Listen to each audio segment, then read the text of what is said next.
Hello, everybody, and welcome to the next race. Getting close to the end here of our full item randomizer tournament for Pokemon Crystal.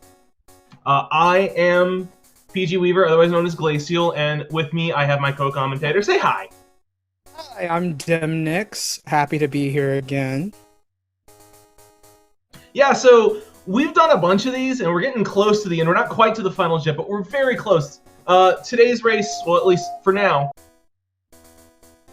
I apologize ahead of time if you hear some noises in the background of my feed, by the way. I'm going to try and keep them to a minimum. I've got some difficulties over here. But for this race, we've got BadNewsNate versus asazas Race 2.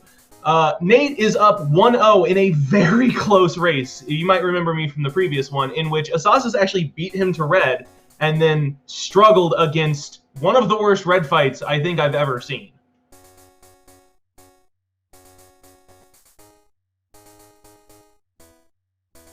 But this one's going to be a good one, I think. So while we wait for these runners to get ready,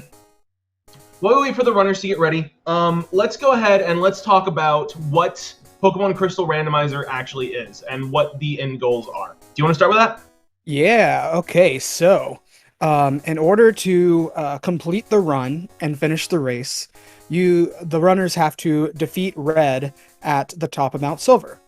Well, in order to get to Red, in order for Red to spawn and for you to get there, you need to get 16 badges, as well as all 3 parts of the Pokegear, so that you can get access to Pallet Town, talk to Professor Oak, which spawns Red at the top of Mount Silver.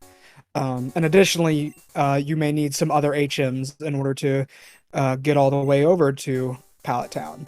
And it looks like we've started. Yep. So between the 16 badges, the 3 Pokegear parts, and whatever else you need to get over to Kanto, you're going to need about 21 items.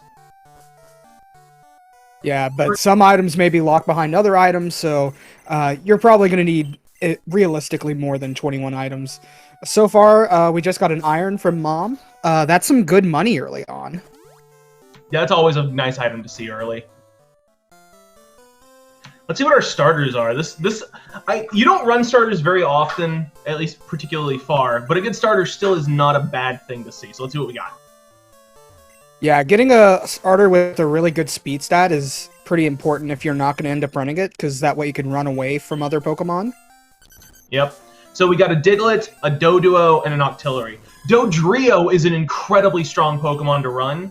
Doduo, a little bit less so. And we've already got a split. I like this. Yeah, Octillery is not the absolute best main, but it is the strongest out of the 3 that we have here. Meanwhile, Doduo is the fastest. So it looks like Azasas is looking to be main swapping, whereas BadNewsNate might be looking to stick around with the Octillery for a little bit. Yep, Asazas flashed the moves there. I only saw one, and I think it was Rest. So it's not a great start. However, one thing that I will say that is an interesting sort of dynamic to keep in mind is that Nate took the Octillery, which gave his rival the Diglett, whereas Asazas taking the Doduo gives his rival the Octillery, and the Octillery is going to stick with the rival through all of their encounters. So he's going to see that thing a lot, and Octillery is not just an absolute pushover. Yeah, true. Compared to Dugtrio is very frail, has very low HP, and has a really common weakness in water, which often runners will be using Surf as a primary offensive move. So, whereas Octillery resists water and is only weak to electric or grass type moves, which are less common. So, definitely for the long term, picking the Octillery will help against the rival fights in the future. Yep, although that is only going to be a couple of fights in this entire sequence. So it's not a huge deal. It's just something to keep in mind when we get... There's a Moltres and a Dodrio. Alright, so Azasas gets an immediate upgrade. Meanwhile, BadNewsNate can look forward to the Firebird, which is very strong. It is, although...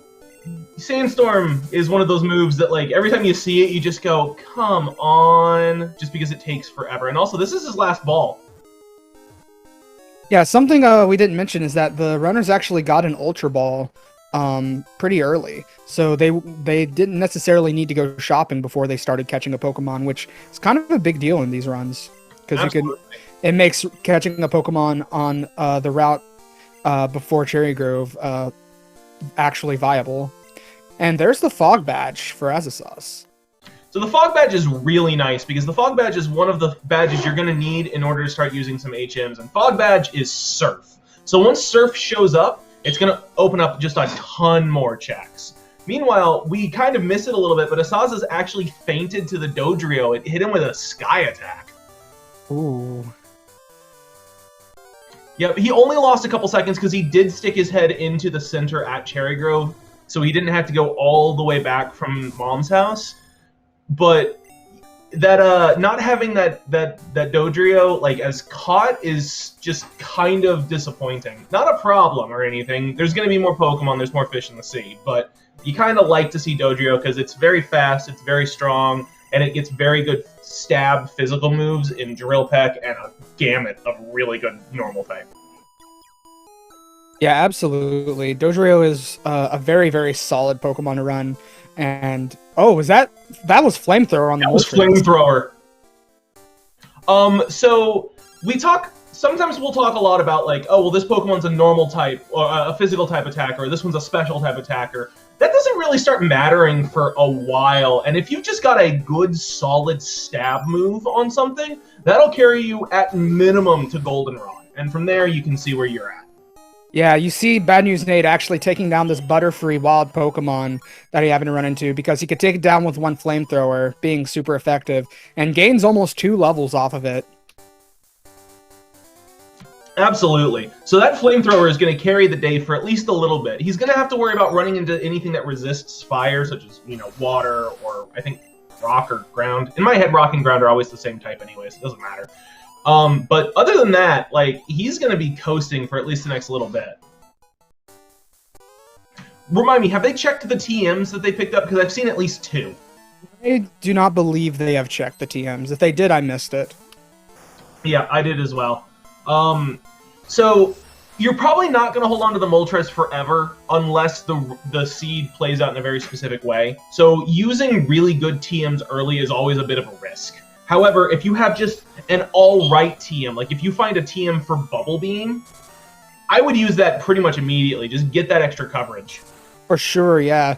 And also, especially in Nate's position with the Moltres, it already has that really good Flamethrower, and even if something resists the Flamethrower, it's still going to deal a decent amount of damage. So, really, I'd say Nate is pretty set for now. Meanwhile, Azasas is, I believe, struggling still to find a viable main to take him through until he can switch off to something else. Yeah, he caught a Mr. Mime. It had Water Gun and Outrage. Outrage isn't a bad move, although it does leave you confused if you don't win with it. But Mr. Mime is just not really... It's not bulky enough for the fact that its speed is only average, I think. So it's not really something that you want to go with unless you have no choice. There's the pass. Okay, so everything that we were talking about with mains and stuff, just toss that out the window. Because if you find a pass this early, then you know that you're almost definitely headed straight to Goldenrod, and then from Goldenrod straight into Kanto. And in Kanto, you can find at worst level 27s and at best level 39s. Yeah, if they end up finding the HMO3 for Surf on the way towards Goldenrod, then they can surf in the harbor or surf in Vermilion City in order to get those level 39s, and that's a huge advantage.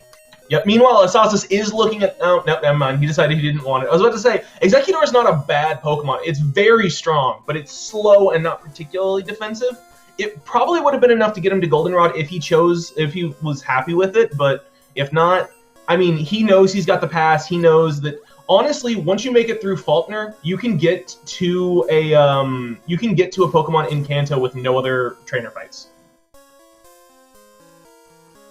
Yeah, true. We're looking at the escape rope chamber now. Let's see what it has in store. There's the Rainbow Wing, as well as a Max Potion.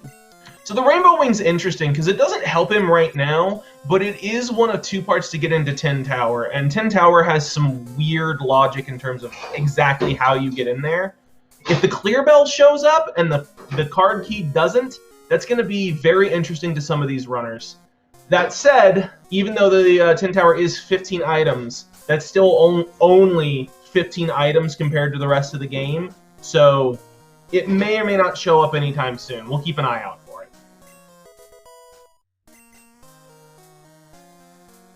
All right, we have Nate climbing the Sprout Tower. Meanwhile, Azazas grabbing that Rainbow Wing. So the TMs were Takedown and Flail, 2 normal type moves. If I remember correctly, Moltres is the physical attacker, so one of those moves would have been good on it. But it doesn't solve his problem with rock types. Yeah, yeah, with Moltres, yeah, I would say that Moltres is not a physical attacker. Is it not? No, I think you're thinking of like Entei compared to like Raikou. I must be. I could have sworn that you know what it is? I am thinking of the dogs, where one is physical, one is special, and one is more defensive. Yeah, no, I believe all of the birds are, except for Ho-Oh, are more special. Yeah, you're right. I am so sorry, you guys. Yeah. Still, Moltres does have a fairly decent attack. It's base power 100. Oh, there's Mewtwo. Mm-hmm. Now we just gotta find the Pokedex. Oh god, please now.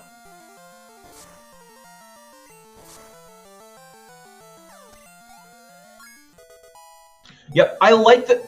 Like, it's technically they had the option with the pass as early as it was to skip Sprout Tower. I don't think anybody would ever practically do that, just because it's so unsafe with 6 fairly easy items, plus a bunch of experience to get through Faulkner, and you're gonna have to do Faulkner either way. So, yeah, in this situation, it's a lot easier to make that decision if you have Fly very, very early.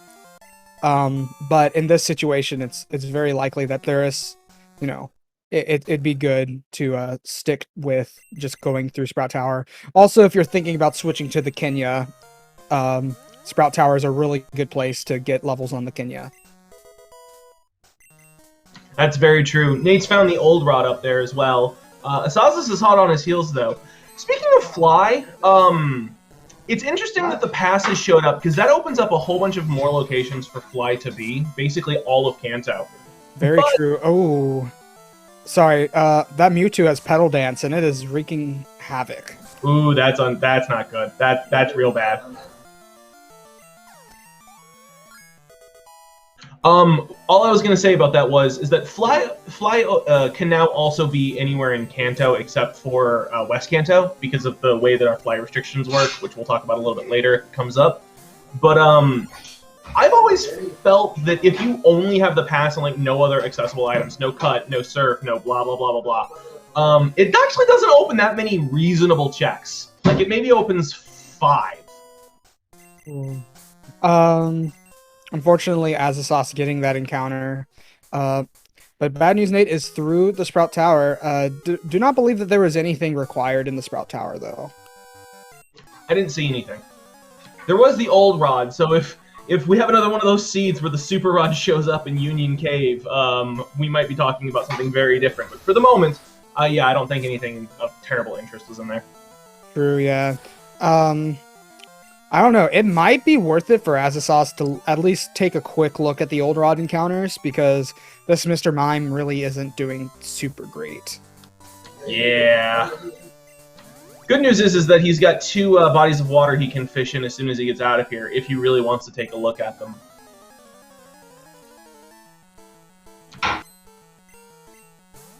I don't expect him to do so, though. Because, again, he's probably aware that if he can just make it through Faulkner, which at this point is 3 more fights, 3 somewhat difficult fights, but 3 more fights, he can skip Azalea and go straight into Kanto. So he might. Yeah, you're absolutely right. They do have the pass, which, you know, there's really no point in doing for the old rod at this point. But yeah, so going over to Goldenrod would be the move. So the Typhlosion has Rock Slide. Wow. Yeah, that's a problem for Nate. Rock Slide is very powerful. Oh yeah, I mean it's a problem for both. But for Nate, having that 4 times rock weakness And Typhlosion's attack isn't bad at all. Nope. Plus, again, until you hit like level 20, the physical special doesn't even really matter that much. Like, it's gonna hurt. It's a good move.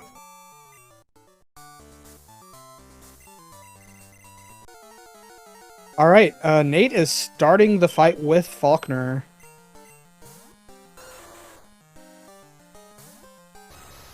So he starts with a Magmar. That's pretty decent for the runner to see. However, I believe Nate just ran out of egg bombs, so he is going to have to switch to flamethrower. Yeah, that's going to be a little bit tricky. It should be fine now that Faulkner sends out a Ditto. Oh yeah, that's true. Yeah. Meanwhile, Asazas, I believe, is through the. Oh wow, Aeroblast for BadNewsNate on the Moltres. That's very good. It's such a shame that this Moltres is not going to stick around because it's actually turning out to be quite solid. Flamethrower Aeroblast is like one of the best combination of moves you can get on the Moltres. So yeah, like very good. The only thing I can think of that would be better is if you can get your hands on like Drill Peck instead of Aeroblast. But like even then. Yeah. Both runners now going to heal at the Pokemon Center. Nate will be able to continue on after grabbing the egg from the assistant. Meanwhile, Asazas still has to fight Faulkner. Yeah, this is the power of a good early game main for Violet City. Nate is basically an entire gym ahead because he found a solid Pokemon to run, and Asazas has struggled to do so. And it's, you know, it's something that it's not by any stretch of the imagination something that Asazas can't come back from, but it does give Nate a little bit of an advantage in the early game. Dirtswa in chat points out, first off, we have the SS ticket. But Dirtswa in chat pointing out that if they got the Squirt Bottle, it may be a good idea for Nate to stick with the Moltres as long as possible, because he could start investing in some fights up in North Johto, and get those levels where, because if you go to Cycling Road, you might not find a good Pokemon. It'll sure have a level advantage, but in the long run, the Moltres would be better. Yeah, I mean. That's definitely true. I think the trick is if the Squirt Bottle shows up, which I'm not sure the odds on that, but I feel like if you've got the pass and you've got the SS ticket, it's pretty low because it can actually just straight up be anywhere in the game at this point.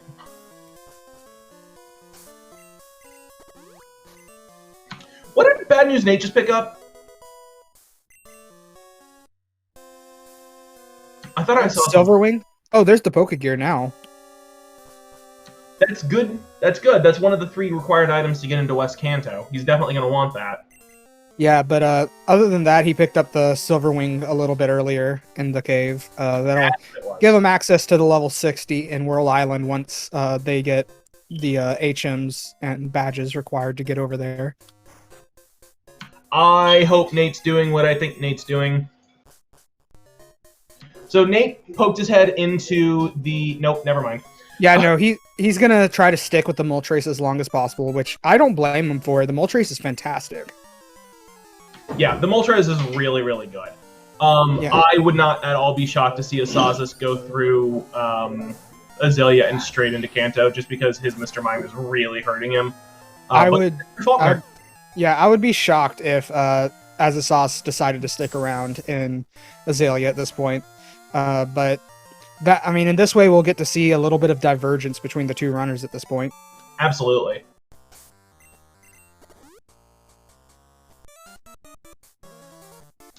Nate's got to get through these 4 fights in the cave before he can do anything else here, though. There's 1 item beforehand, and then there's 5 items. 5? 4.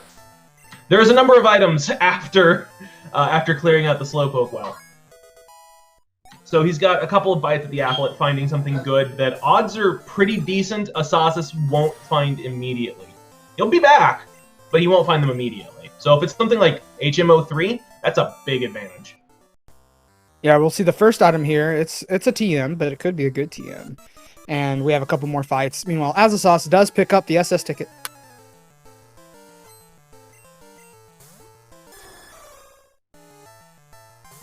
What is with all these legendaries just showing up on trainers? Good question. I mean, I know it's the nature of Randomizer, but... It feels a little bit excessive right now.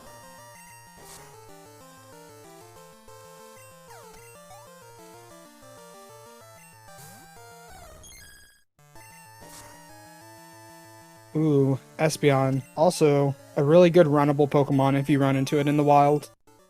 Espeon's a brilliantly runnable Pokemon. 130 base special attack is very strong, and Psychic is still pretty good. Not nearly as broken as in Gen 1, but still very good. Asazas also picks up the Silver Wing. Yep, and he's about to grab his Pokegear here as well.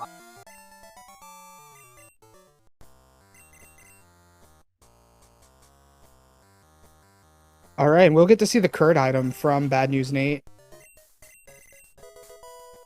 The Curd item was the one I forgot. That's it. Yeah. Alright. And Nate is going straight into the rival fight. I assume he's going to get the cut item in Ilex Forest, what is Vanilla Cut, before leaving the forest to get the charcoal item, and then possibly go on to do Bugsy so I can get some more levels on the Moltres.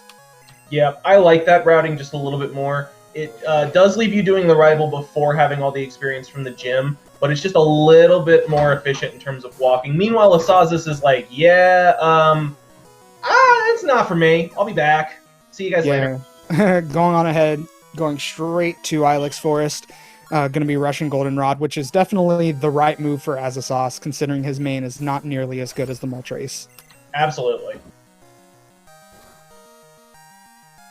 He also did something that he may or may not be able to take advantage of later, in that he stuck his head into the Pokemon Center. Oh, true, yes. He can Death Warp back to Azalea, potentially. Yeah, sorry again about all the noise. There's the clear bell. Okay, so let's talk about Tin Tower.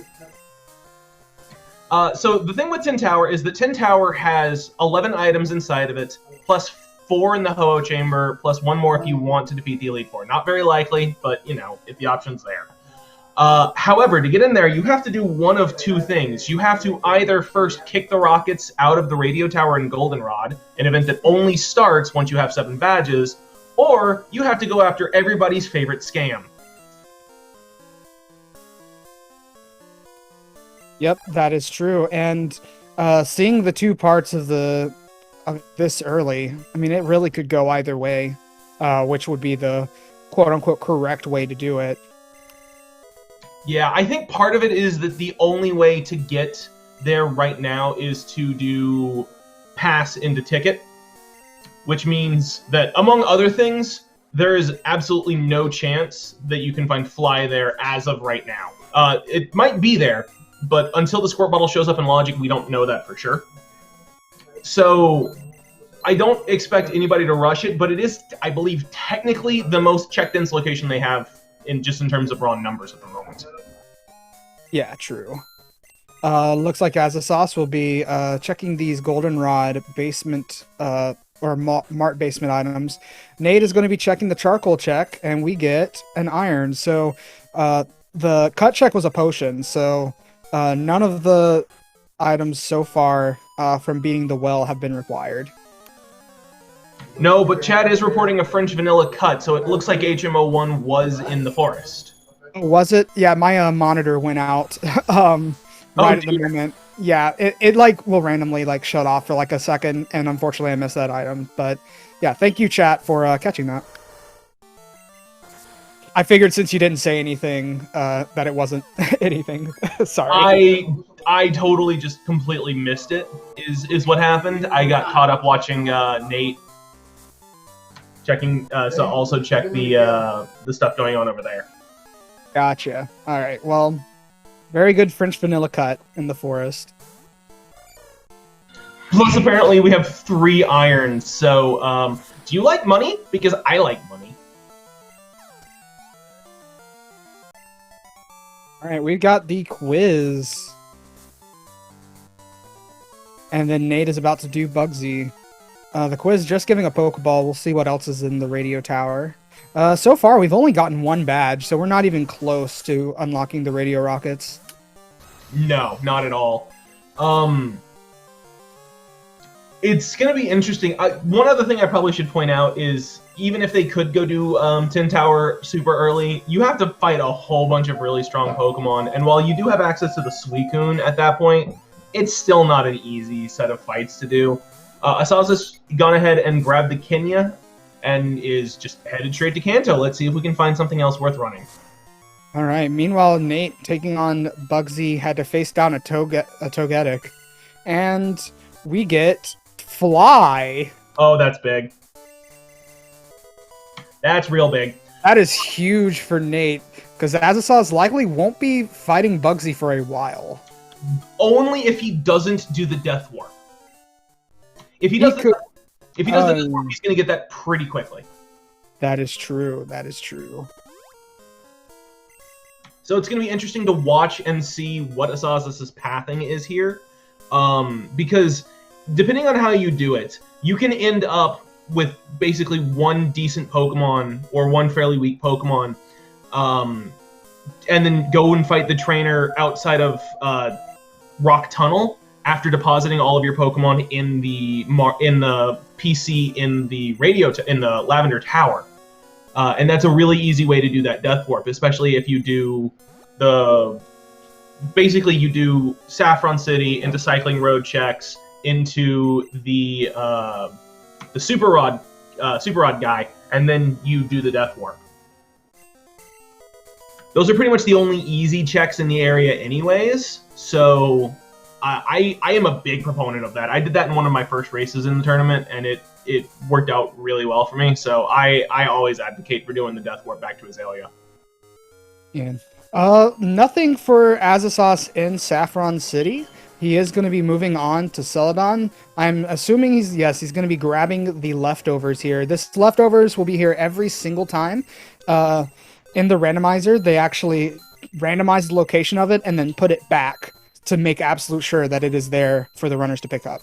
Yep, which also means that the randomized leftovers is also hidden on the ground somewhere.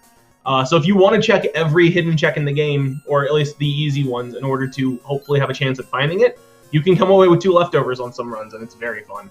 Oh, absolutely. I've picked up a random leftovers before, well before I could get into Kanto. Oh, there is a Dodrio. That will do. There you go. That is a fantastic main to find on Cycling Road. Get in the ball. Absorb is not what you want to see on it, though, but we do still have some physical TMs, unless Azazas ended up teaching them, which I don't think he did. I haven't seen him, no. That Dodrio is probably all he's going to need. Let's see what it's got. It's got Tri-Attack. Tri-Attack's a very good move. Stab, 80 power, normal type move that has can cause status effects. There's a Gyarados, also a very strong physical attacker. Yep, Gyarados is also a very strong physical attacker. It doesn't get the added benefit of stab normal attacks like Dodrio does, but it's also worth catching to take a look because it gets Stab Surf, and even though it's a physical attacker, Stab Surf is Stab Surf and is usually pretty decent. Yeah, so he's going to be checking the moves. Flame Wheel, Outrage, it's okay, but I would stick with the Dodrio, which it looks like that's what Azazas is planning to do as well. Yeah, I agree. Nate is doing a save reset strat for this this bike shop item. If it's nothing, which is Pink Bow, you could just reset it away. Yep, Asazas did the same thing. So it looks like Asazas is deciding not to do the Death Warp. He's just going to go back manually, and he's probably going to cycle all the way back. Yeah, on one hand, that will lose him a little bit of time, but on the other hand, I mean... actually, no, because there's not really a good place for him to deposit his Pokemon anyway, so this is yeah, but that's a bit of a commitment to bike all the way over there. Fair enough. I like to do it when I also check the Super Rod Guru guy.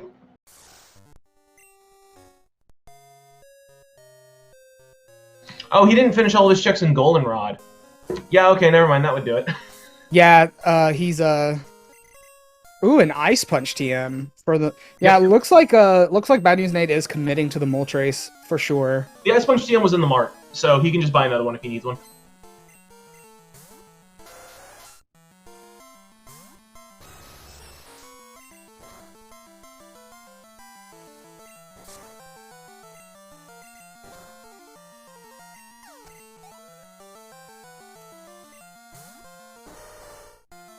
All right, Azasas, it's going to be taking on Whitney now, which is not a bad move. He has the main for it.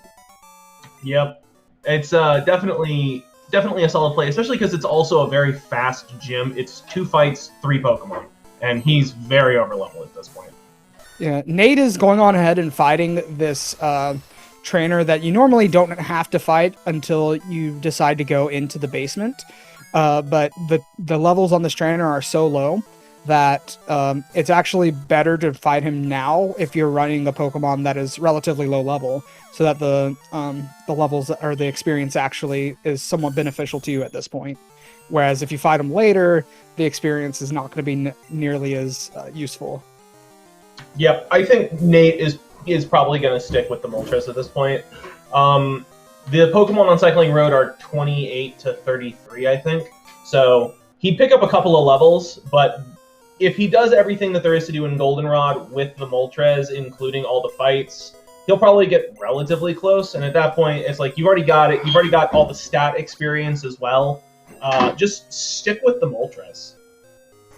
Yeah, for sure. It looks like Nate is also going to be going into the gym. And we saw Meganium on that screen for Whitney. That's going to be a very nice flamethrower target for the Moltres. I didn't catch what the other Pokemon were.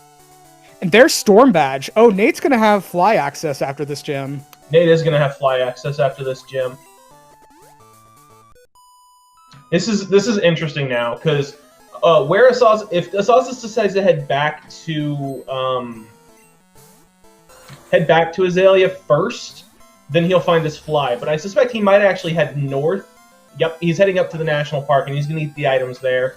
Makes sense. They're generally pretty quick to grab. There's 4 of them. There's 4 of them. Sorry, I've been playing a whole bunch of Crazy with Hidden Items, and so my counts are a little off. There's 4 of them up here, so grabbing them and then heading down to Azalea, solid play. That being said, if one of these 4 items just so happens to be the squirt bottle, that's going to be very bad for Azasas. Yes, absolutely. Yeah, because he's going to be incentivized to stay away from Azalea, which will keep him away from that fly, and that's going to really slow down his movement. Yep. It's basically just... All of this is kind of compounded by the fact that, hold up, it looks like he is going for a Death Warp after all. He's just doing the depositing here. Ooh, very smart. Yeah, that's very, very clever. He's going to go ahead and he's going to take he's going to take the Death Warp with the Kenya, probably off of one of the trainers once he grabs all of the items here. This is really, really good routing from Azasas. Yeah, it's absolutely brilliant, because once he's done in Azalea, if he doesn't find anything there, he could have just gone quickly back to Goldenrod and then taken the SS Antic or the SS Aqua Ticklet up to Northern Johto. But he's going to have his fly. He's not going to have to do that.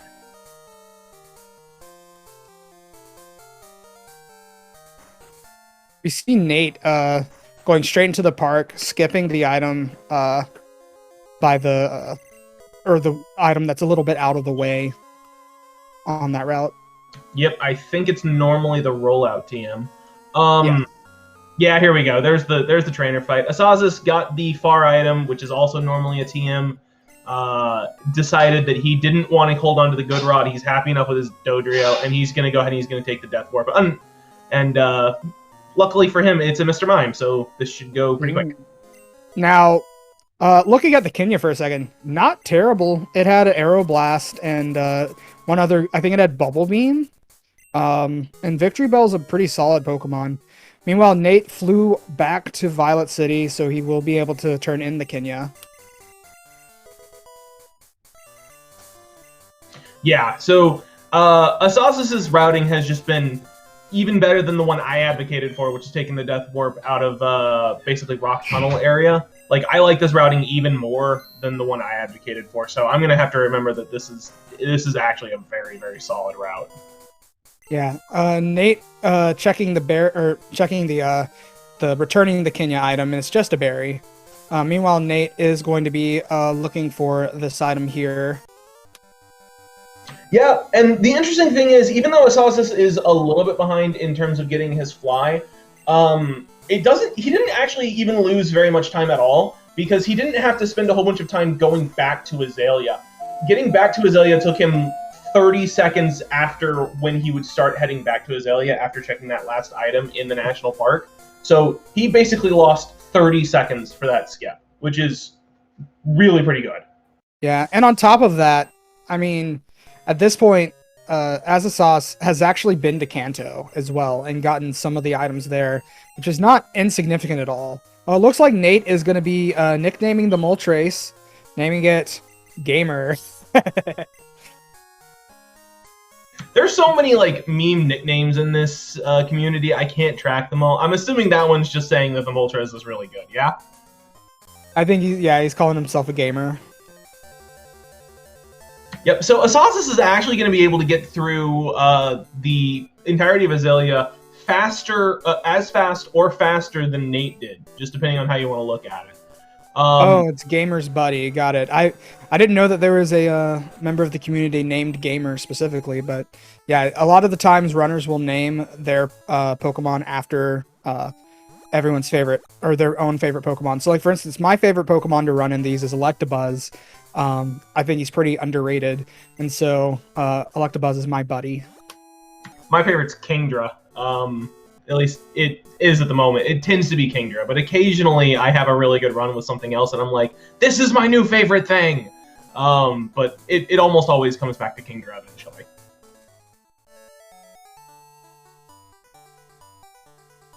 Yes, Electabuddy. Very good.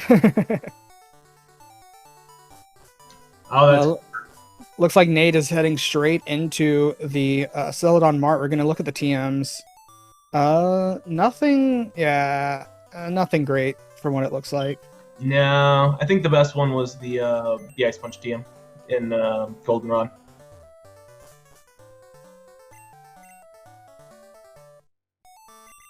Yep. So at this point, Asazas is going to go ahead and he's going to do Bugsy's gym first. It looks like not a bad play, especially because he would be trying to go the opposite direction and head back towards Violet City to turn in the Kenya after he was done with Azalea. So this is actually the smarter way to do it if you're planning on going backwards through Lower Johto.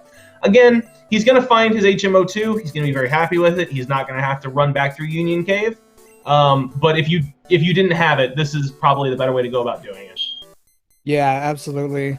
At this point, considering the items that we have, I would be heavily considering taking the boat very soon to go to North Johto. Oh, absolutely. The boat is, like, as soon as he's done here, his play is probably going to be Kenya, Guardhouse, boat. Mm-hmm. Yeah, especially the Pokemon in North Johto are a bit on the weak side, usually around like the mid-teens up until around level 30. So being able to take down those Pokemon will be a big boost to experience, particularly in the Lighthouse and once they grab Surf in the Rocket Hideout. Yeah, absolutely. The game has been very stingy with its badges so far. We've only got 2 and we're 36 minutes in. In the last race, I feel like they were at 16 badges at like the 2-hour mark. So it's a very different looking seed from their first race.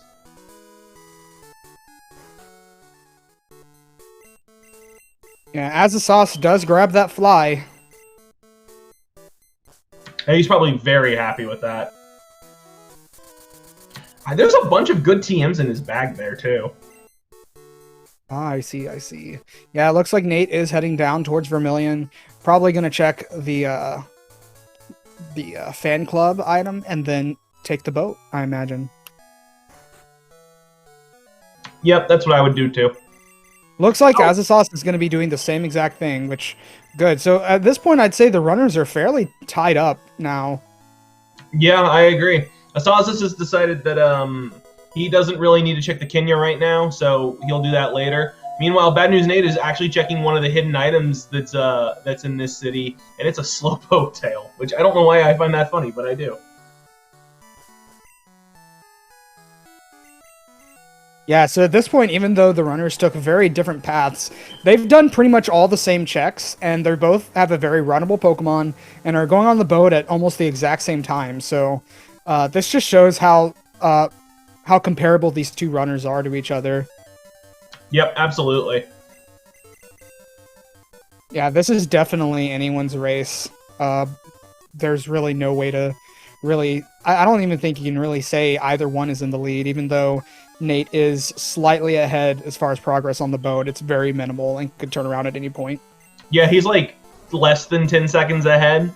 Asazas does have the quote-unquote stronger Pokemon, but I don't even know if that's necessarily true. Between the Flamethrower and the Aeroblast, and the fact that the Moltres is in fact a Moltres, like, he's also, like, it's yeah, this is just gonna be... Yeah. That said, Asazas is probably gonna win this fight, and it's looking like Nate's gonna have some trouble with it, so... That being said, also, this fight is one of the only fights in the game you can lose and still progress. So actually, it looks like Nate may end up coming out ahead just because he can lose the fight and progress. Yep, that is true, actually. I probably should have thought of that. Yep, so Nate maintains his 10 to 15 second lead, more or less. That fight is so weird that you can do that. I get why you can, because if you couldn't, it's like a soft block, but it's still weird that that fight works that way. There's only 2 fights in the game that work that way, and it's that one and the first rival fight.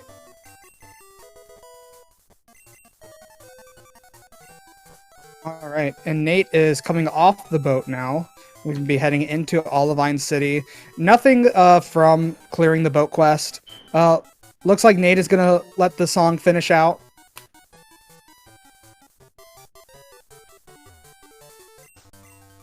And that actually gave Asazas a perfect amount of time to just barely squeeze by ahead. Always be careful about your memes, kids. Yeah, it's minimal time loss, and it's worth the entertainment factor, I think. Oh, I agree. It's just funny to me. There's the Zephyr Badge. Oh, both runners picking up the Zephyr Badge.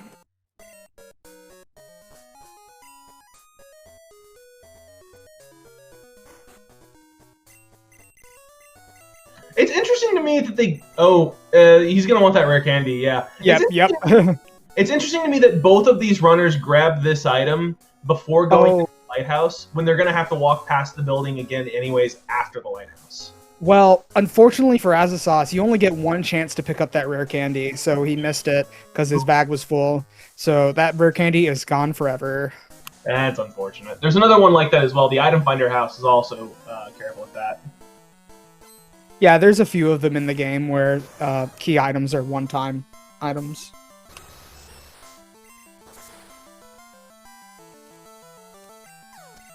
I mean, that makes sense. This Dodrio might have a little bit of trouble here with the Scizor. It's only that's the one thing about this Dodrio is it really only has one normal type move, and that's its only really attacking move. I didn't see the other moves, but I don't think it has any other. So it's not only is it gonna have a really hard time with steel types, but it's also Ghost Walled, I believe. Yeah, that's going to be a little bit dangerous. There is only 4 Ghost Pokemon in the game, but if he rolls into one, he's going to have some problems. It does have Absorb, but well, all the Ghost type, well, at least 3 out of the 4 Ghost types in the game are also Poison type, which resists Grass, and Dodrio also does not have good special attack, and also Absorb is bad. So, yeah, do not want to see a Gengar. Yeah, it's like a triple threat there. That said, if I was if I was Sazas, I'd be checking my TMs pretty religiously, because at this point, like, I would be satisfied with the Dodrio. Maybe, since you've got the Silver Wing, maybe the Lugia or maybe the Snorlax will come into play, but I'd be willing to spend some of my good TMs to make sure that I've got a move here, and he does exactly that. He goes ahead and he teaches Metal Claw over Mimic. Alright, we can see some of these Lighthouse items now. Just an X accuracy so far. Yep, the Lighthouse has a ton of items, and they're all very, very backloaded. They're like a bunch of fights, and then all of the items except one, and then one fight, and then one more item. Yeah. Meanwhile, we do see the radio card. Yep, exactly. So that's part 2 of 3 for getting the level 50 Snorlax encounter. So that's going to be interesting to kind of keep an eye on. Yeah, if we see that expansion card come up anytime soon, we may be seeing a main switch from either or both runners. This is especially significant for Nate, considering that he is so far very invested in the Moltres. It'd probably be a very tough decision for him to make. Asazas as well, since he did take the time to go catch the Dodrio, as well as catching a Gyarados in the back as well. So, yeah, going for another main switch this early might feel a little bad, even though it probably still would have been faster to catch those Pokemon to get to this point. Oh yeah, no. Even if the level 50 shows up, like I wouldn't feel bad about having gone and caught that Pokemon at all. Like I'd still be pretty happy with that decision because it got him through Azalea super easy, which he was not going to do with the Mr. Mime.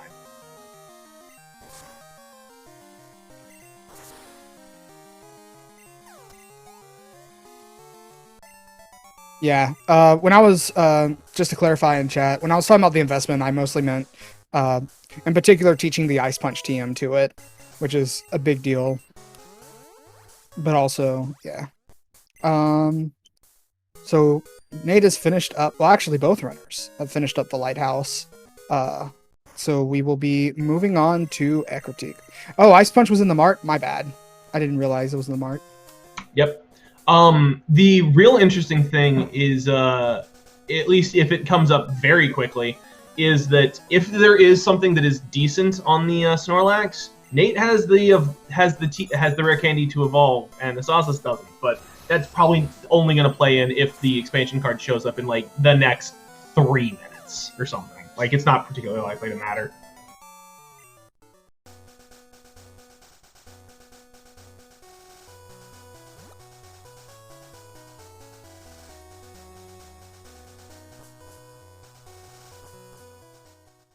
All right, so Nate, now in Ekritik, we're going to be checking the item finder house. It's a full heal. Azazas did not skip the lighthouse. They both did it. They're pretty much tied up for the most part. Azazas is just a little bit behind, but not significantly enough where it's really... you could pretty much say that both runners are in the exact same position, more or less. Yep. Nate's electing to do the Kimono Girls for the experience, I would imagine, while Asazas is heading into the Burn Tower. I could very easily see him taking this alt. Nah, never mind. See, oh wait. I was going to say, I don't... Okay, he did buy the repels. Okay. He forgot to move them and then accidentally escape drift. I've done that multiple times. I could very easily see him taking this all the way from Burn Tower to Morty to Tin Tower to the Suicune or Ho-Oh at level 40 if something really amazing shows up. It'd have to be really good to eclipse the Dodrio at this point, but he does have a bunch of really good special TMs, and it's 11 items in the tower and 2 off Morty, and yeah, so there's going to be a bunch of items for him if he chooses to go that route. And honestly, going into Mahogany at this point isn't super valuable anyways because he's still missing HMO3. Not super valuable, but they do have fly, so they could just fly away and come back later. So I'd say it's still potentially worth it to like head over towards Mahogany, even to just get that one item.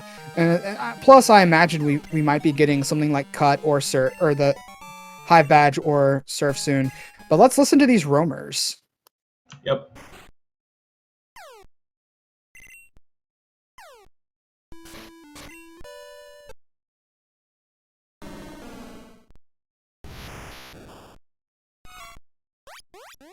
Oh, that Suicune did not sound good.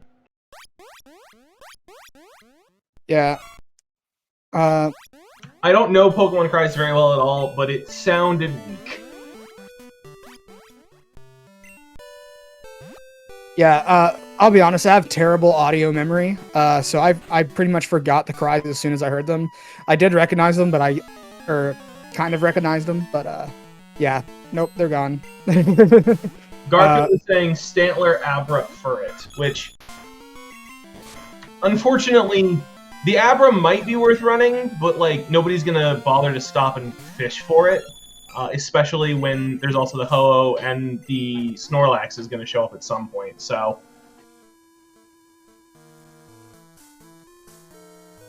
The trick with Bad News Nate's situation right now is that if Nate wants to get into Tin Tower, there's 3 trainers before Tin Tower that have like mid-level 30s, and you got to get through all 3 of them. It's actually not an easy series of fights. The Moltres could probably do it, but it's going to be a little bit more difficult than it will be for the level 37 Dodrio.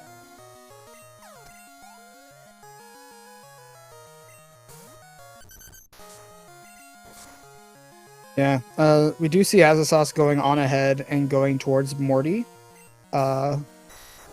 which I believe is a good move, not only for a little bit of experience, but also he actually, like you said, has a bit of an easier time getting into Tin Tower than Nate does.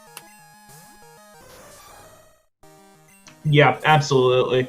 Like, between the fact that we can get, I think, 2 items in Mount Mortar and, like, 1 item beyond Mount Mortar, and then there's, like, 13 items if we instead go into Tin Tower, like, just by sheer numbers, logic says, hold on.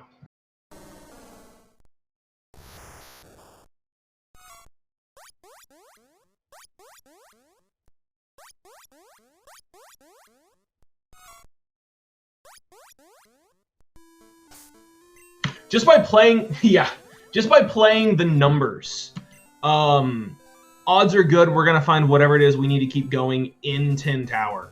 And that is probably advantage asazas at that point, because Nate's just going to have a little bit of a harder time getting through there. Nate is looking for the roamer, though, so I think he wants that Abra. Oh, yeah, that Abra, unfortunately, losing the repel. But that Abra, you could either train it up into an Alakazam, or you can trade it in Goldenrod. It looks like he is deciding against it now, though. That's a shame. That would have been an amazing... Did the Dodrio just learn Drill Peck? Yes, it did. It sure did. Okay, Asazas has a fantastic moveset now, having dual stabs. Yep. Yeah, whatever the level 50 is, it's going to have to be real good to chase him off this Dodrio now. This Dodrio is real good. Yeah, Nate is going to be checking the Zephyr Badge check. It's a full heal. Meanwhile, Morty appears to be possibly a scam. He had Headbutt and a full heal. But at the same time, if the next progression item is in Tin Tower, he's still required. So, like, it's not a bad play to do that. Yeah, so the question of is Morty a scam still up in the air. Yep, pretty much. Meanwhile, I can't get over how good that Dodrio just got.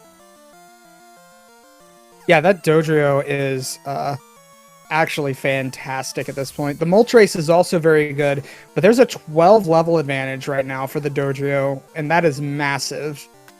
Yep, the Dodrio went from pretty good to lights out fantastic in one move.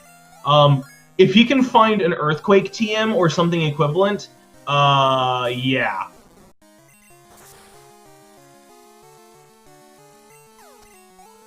Earthquake, Jump Kick, High Jump Kick, one of the really good physical moves that covers a couple of the things that he's just going to struggle with a little bit. Yeah, it's a real good move.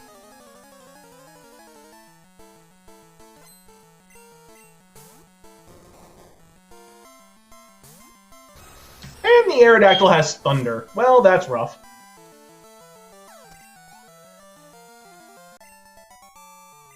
Yeah, that's a little hard to deal with. It looks like he's going to just try to PP stall it or fish for a miss. I think he's miss fishing. Or at least yeah, or range fishing, yeah. Ooh, the paralysis. That could be bad. Yep. Oh, that is not what Asazas wanted to see.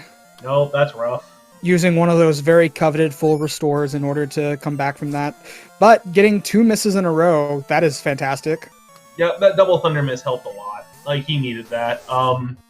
That Aerodactyl is actually going to be really hard for Nate to get through as well if he's going to try and do this same path.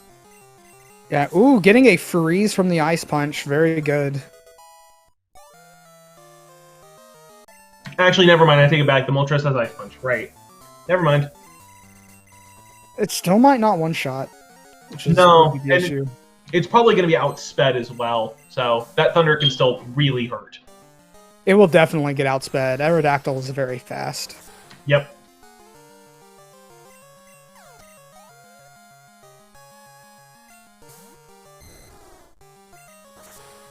Ooh, getting to Ice Punch a Dragon feels good. How rude. All right, let's go take a look at our Furret. I saw both Furret and Centrin.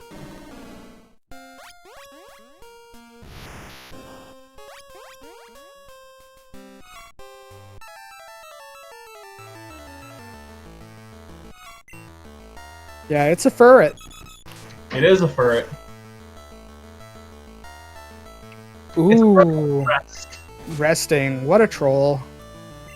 How rude.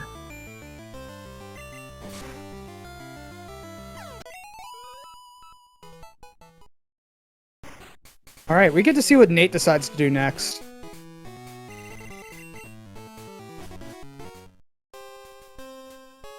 Yeah, Going on ahead and using a rare candy on it. Interesting. I think he wants to try and get into Tim Tower. So I think he's just trying to give himself as much of a chance of it as possible. Yep, that's where he's going. Yeah. Good luck to Nate getting through those fights. Finding Flash in the tower immediately. Good item to find. It only technically physically locks 4 moves, 4 items, but it logically locks a lot more. And if you don't know the dark navigation, it's real helpful. Both of these runners should probably know the dark navigation, but still, it's good to see it.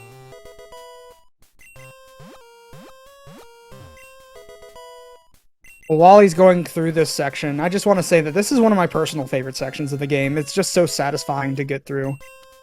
I agree. It's also very, like, zen. There's a whole lot of movement and not a whole lot of fighting, which I kind of appreciate a lot. Yeah, and just like the jumping down the ledges, and I don't know, and the fact that it looks really complicated when you're first doing it, but once you learn it, it's actually not bad at all. Yeah, Asazas doesn't have any interest in checking that TM. He's like, I'm good. Let's move on. Absolutely. Ooh, Rising Badge. Yep, that helps. Every so often, my train of thought just absolutely derailed immediately after leaving the station. I forget where I was going with that entirely. Ooh, apparently we got 2 Thunder Misses for Nate as well. That's very good for Nate. He can get through this fight without any trouble. Yeah, that helps a lot, because those would have absolutely hurt.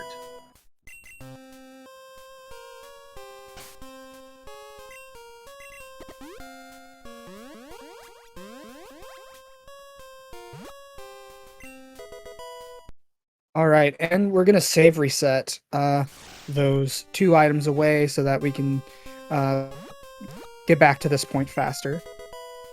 And there's the Squirt Bottle. It's a couple of really interesting items in here. Flash only locks like 4 items physically, but logically locks a lot more because they already have the Zephyr badge. There's the Dex. The Rising Badge locks a check. The Squirt Bottle locks a check plus Rock Smash.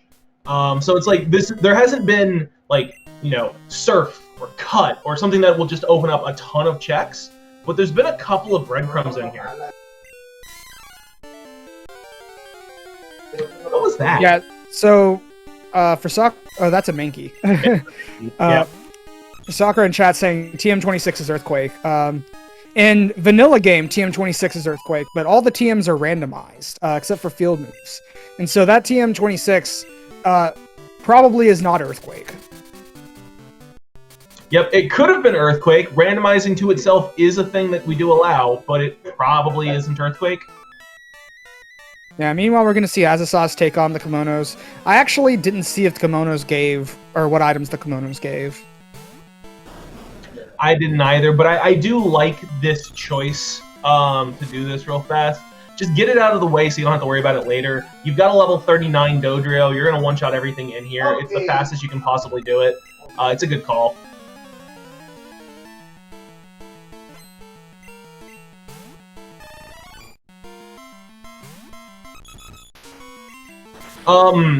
Between the fact that we found the Squirt Bottle for Rock Smash and HM05 for Flash Access, I agree with with Dirt's comment that the next bit of progression is not guaranteed, but is probably going to be in Dark Cave somewhere. So I think that's probably where the runners will go next. Just because, again, they're still missing things like HM03 to really make the most out of going to Mojave. So I would not be surprised to see that.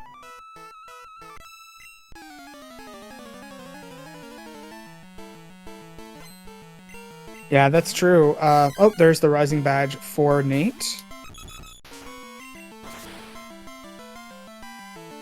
Yes, they don't have Rock Smash, but they do have the Squirt Bottle, which will allow them to buy Rock Smash. Yep, we don't make you find the TM, because first off, if you use it and then overwrite it, you would soft lock, but also because it's just not built into the logic that way. So instead, Rock Smash checks are locked behind Squirt Bottle, because once you use the Squirt Bottle on the Pseudo Widow, the guy will give you the Rock Smash TM item, whatever that item randomized to, and that will cause TM08 to appear in the mart, meaning you can get an unlimited amount of them, meaning that you can't accidentally erase it in soft lock. So, I've never seen the twins be the Pseudo Widow trees. I didn't know they did. That happens if you come from this direction. But speaking of rock smashing, a rock just smashed out of an egg on Nate's screen. Geodude was hatched from the egg. Welcome to the world, Geodude. That egg must have been heavy. And Asazas got the blue card, and Nate picking up the Squirt Bottle now.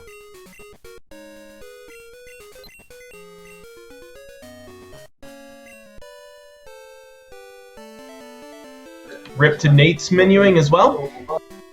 Yep. The blue card. So the blue card, for our purposes, does absolutely nothing. It is very blue, and blue is my second favorite color. So there you go. In the base game, you use it to collect coins with Buena to redeem items like rare candies and Ultra Balls and stuff. It wasn't terribly interesting in the base game, and for us here, it is absolutely useless. It is just another it's just another key item that shows up in our key item.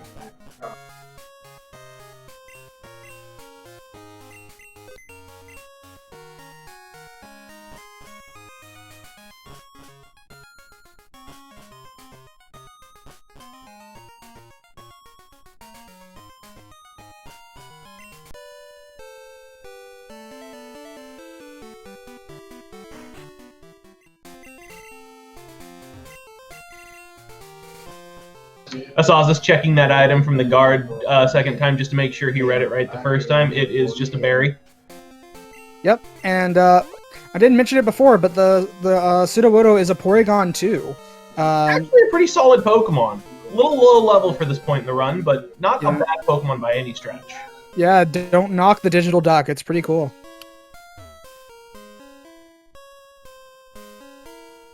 What is Asazas doing? He is doing the Farfetch'd. I didn't realize he never did this. That's right. Yeah, he got Fly and got out of there. That is correct. Yes, he's doing Rival 2 skip, so he won't have to fight the Rival 2. It never occurred to me that this was a thing you could do. Wow, I feel silly. Yeah, you can do it if you happen to get Fly before you do these checks, and you have access to Goldenrod. Yeah, just don't run forward and smash face first into the rival anyways. That'd be bad. Absolutely. BadNewsNate now going to be checking the Dark Cave. Yeah, again, there's no guarantee, but this is where we're kind of expecting the next little bit of progression to show up. Yeah, Nate taking a second to teach some HMs and some different moves, and will now be using Flash.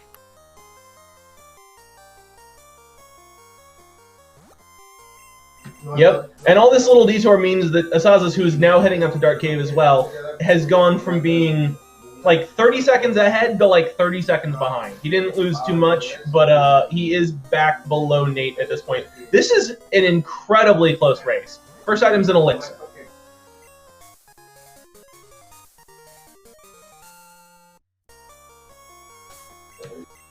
Uh-oh. My stream kind of got laggy for a second. What did he just pick up? He picked up the plain badge, so now he can get the item at the flower shop in Goldenrod. Very nice. And there's the rainbow badge. Well, I think that is 6. No, it's 5. My mistake. No, it is 6. I can count. Dear Lord. Yep. So he's gonna go ahead and he's gonna check the rising badge check here, and then I suspect he's Nate always makes me smile when he does that. If you were like anything like me, you get there to name the rival, and he's like, "What did he say his name was?" And it's like, "Well, the rival said his name was 3 question marks, so his name is 3 question marks."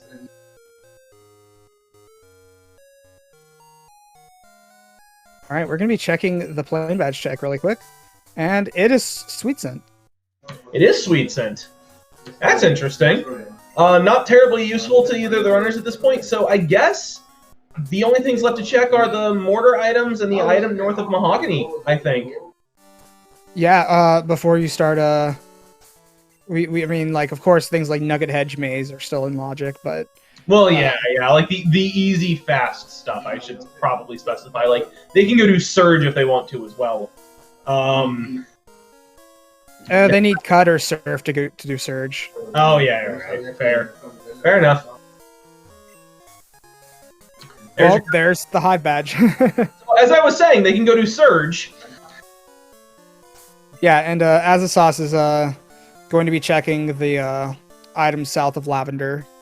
Yeah, I think he's looking for Surf before he heads over to Mortar, to be honest with you. Just because it's real efficient to be able to do the basement checks while you're there. Also, False Director, now in logic. Woohoo. Oh, that's fun.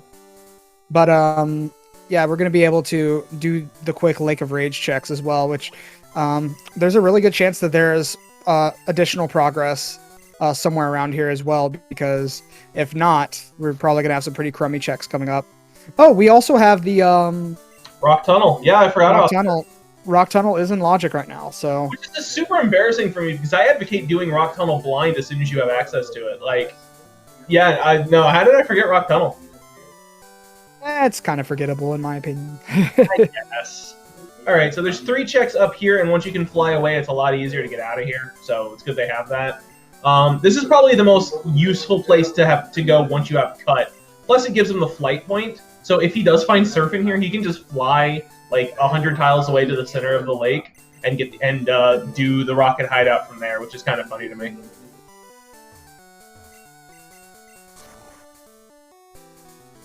All right. So far nothing from the Cut Maze. And while Azasas makes his way through, that is the expansion card. Yeah, so Asazas now has access to West Kanto and the level 50 Snorlax encounter. His Dodrio is real good. That Snorlax is going to have to be amazing to make him swap off, but there's a ton of very fast items over in West Kanto, and it's required to do so eventually, so I would not be surprised to see him head straight there. Yep, there he goes. Yeah, I think I think we can now say, at least for the time being, Azasas is on the lead now, getting that last piece of the Poke Gear. That's pretty big. It is pretty big. Nate has decided, well, I could do False Director, but you know what's more useful? Let's go do the ice path down to Route 46 loop. That sounds smart. Yeah, I mean, well, the thing is, he doesn't have strength. Oh, yeah, and Asazas doesn't have Cut either, I just realized. Yeah, there's a level 50 Pidgeotto. Pidgeotto's not a bad Pokemon. If it's level 50, I might have considered grabbing it. Yeah, unfortunately, Azasas won't be able to make much progress since he does not have Cut yet, but it's a question of where does he go next after... There's Waterfall. That might be useful. Is that okay, it's a Thunder Punch team. I was about to say, is that a Thunderbolt team? But no, it's Thunder Punch. But he now has an Electric move and an Ice-type move on the Moltres, which is perfect coverage, so that's good. Perfect coverage, except for Magneton. Yeah, the Magneton line is not perfect coverage, but like for everything else, Ice, Electric. He does have Flamethrower though. So Yeah, that's so not a like worry. he's got flamethrower. He's fine. Yeah, so he's about to go grab the hive badge too, I'm assuming, or go off in the opposite direction. He's gonna get the he's gonna burn tower first.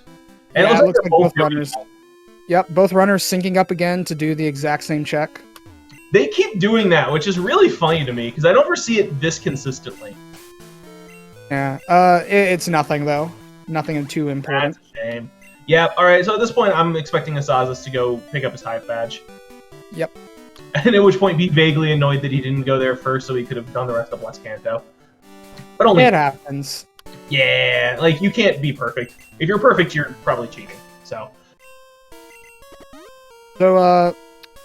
Nate already checked the Zephyr badge check, but he will be checking the cut item here.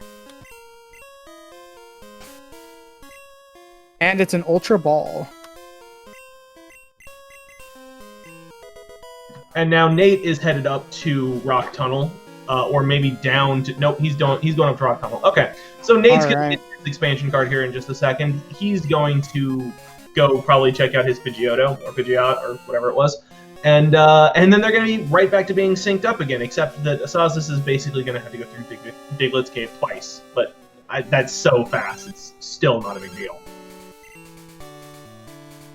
Yeah, I mean, it's kind of crazy, like, just how, despite, like, both runners going in very different directions for the most part, they're getting all the same items and basically just keep crossing over what the other one has done.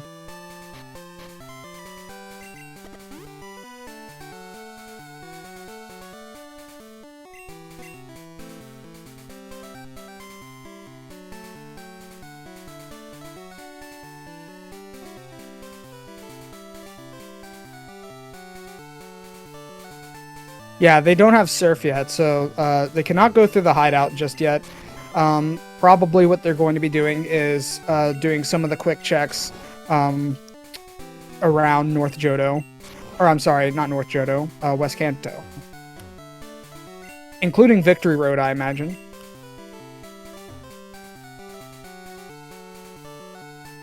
Yep, the Victory Road would be a good choice. It's got 5 items there and a bunch of high-level Pokemon that he can repel through, so...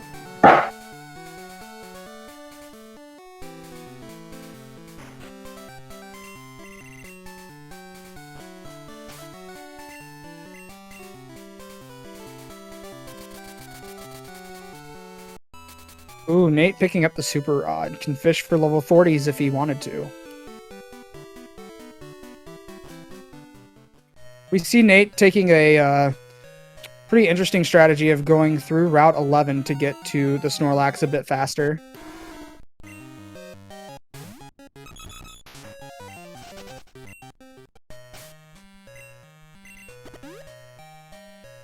Yeah, so at this point, Azasas very slightly ahead, but again, it's a very minor difference at this point.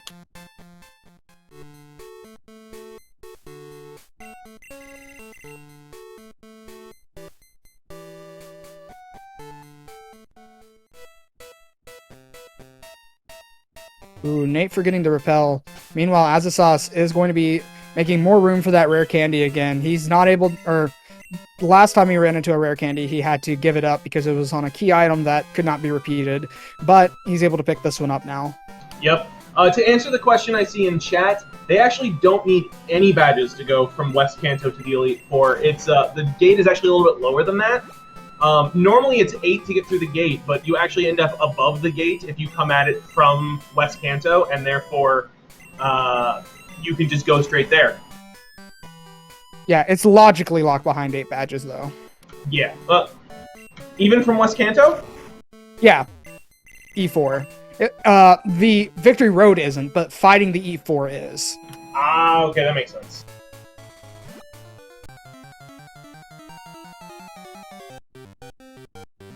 Yep, so both Nate and Asazas are doing a whole bunch of really efficient checks in West Kanto. There's a ton of checks over here, and you can get all but like 4 of them on your first stop with basically no fighting. It's really fast. Yeah, and now we're going to be checking out the items in Victory Road.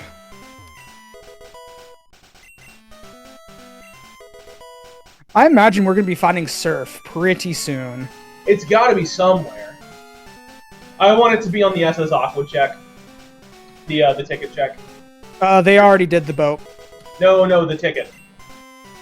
Oh, no. Oh, no. I'm the worst. I do not wish that on these runners. Oh, it's nothing against the runners. I just want it to be entertaining for the viewers.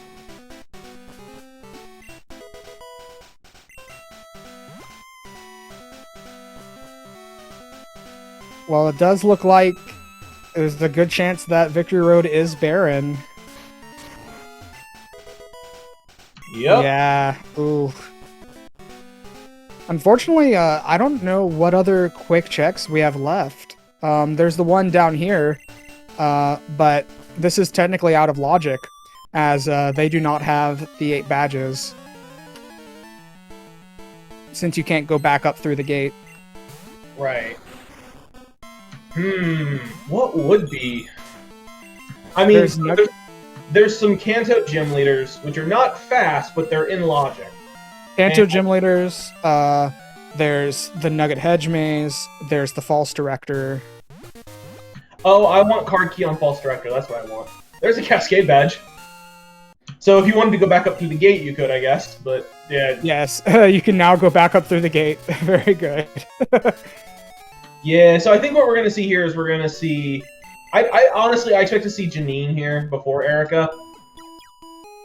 And then you can also get the check next to Janine as well, so that's 3 checks pretty easily. Yeah, funnily enough, the out of logic 8th badge put the 8th badge that they just got in logic. It's like it's like being your own grandfather. I don't think it works that way. I think it's still out of logic if you find another badge. No, I'm just playing around. Yeah.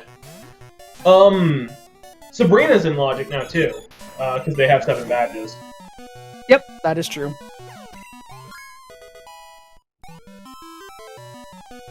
Yep, meanwhile, Asazas is actually headed into Erica's gym after all.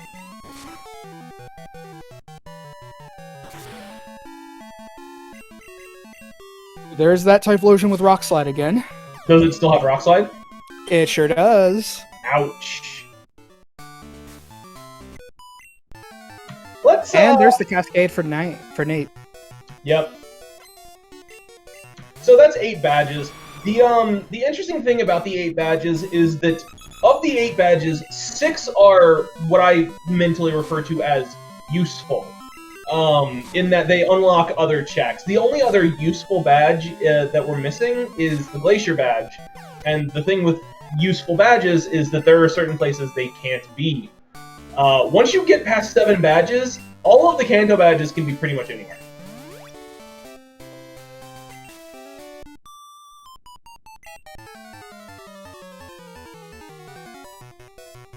Yeah, we see Nate taking a quick shopping trip. Probably will be, yeah, he's going to go on ahead and stock up on those X items. Doing this early is pretty nice, because once you get into go mode, you no longer need to go back to the shop. You can just go on ahead and have it done. Yeah, I think that was a good call to do that while you were already here. Finding time to do a mart that when you have a good chunk of money, so like not in the very early game, is a skill that I still haven't mastered yet. Like I do a big mart when I hit Goldenrod, and then I'll do the Celadon City TM checks as soon as I get the pass. But like this late in, I always manage to find a way to not get there until it's like I'm in go mode and I have 2 hyper potions and no X items. Shoot.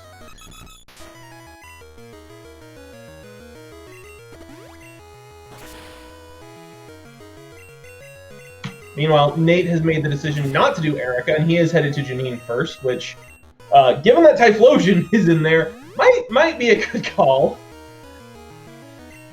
Yeah, meanwhile, Azasus is taking on Erica.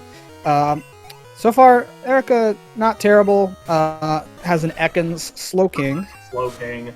Slowkings are objectively not terribly dangerous, but they're the bane of my existence because all the moves I like to run hit them for not very effective, and I always get very annoyed at it.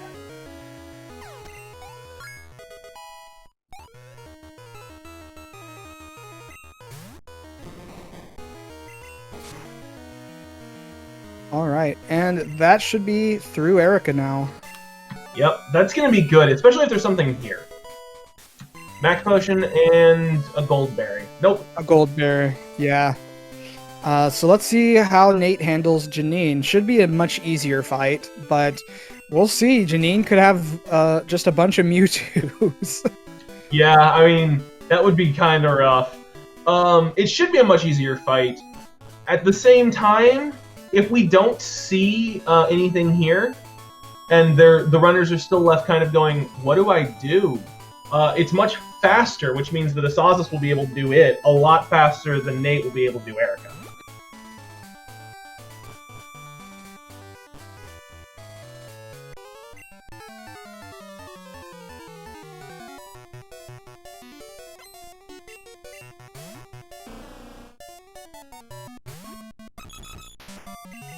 Well, there's an Espeon. That's a dangerous start. Yep, Nate's going straight to his okay. Never mind, it's physical. Nate's going straight to his X items to get through this. Thankfully, it looks like the Espeon doesn't have any special moves because he's just spamming Sludge Bomb.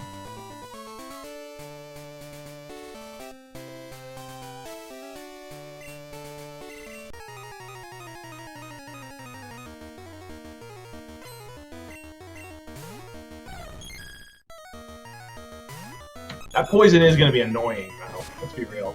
Yep. And the Asazas Now, is like, I'm not worried about your Espeon. Here, have a drill pack. And just like someone that. in chat, someone in chat mentioned, I don't know if they did this intentionally, but they said HIR, and that gave me an idea for a Plando half item randomizer, where exactly half of the items are randomized and the others are vanilla. Oh dear. That'd be fun. It would be interesting. I don't know if fun is the right word. He meant hidden items are in the pool. Yeah, I don't know. Half item randomizer. It's an interesting idea. Alright, Janine gives Ultra Ball and a Carbos. So far, neither of the gym leaders, neither of the two big Kanto gym leaders being Erica and Janine, they give 2 items each. The rest only give 1. Neither of them had anything. Nope, there is one more item to check down here, and then I guess you do Sabrina next if you're Asazas. I don't know. I don't think you can do it if you're Nate, but Asazas should be able to.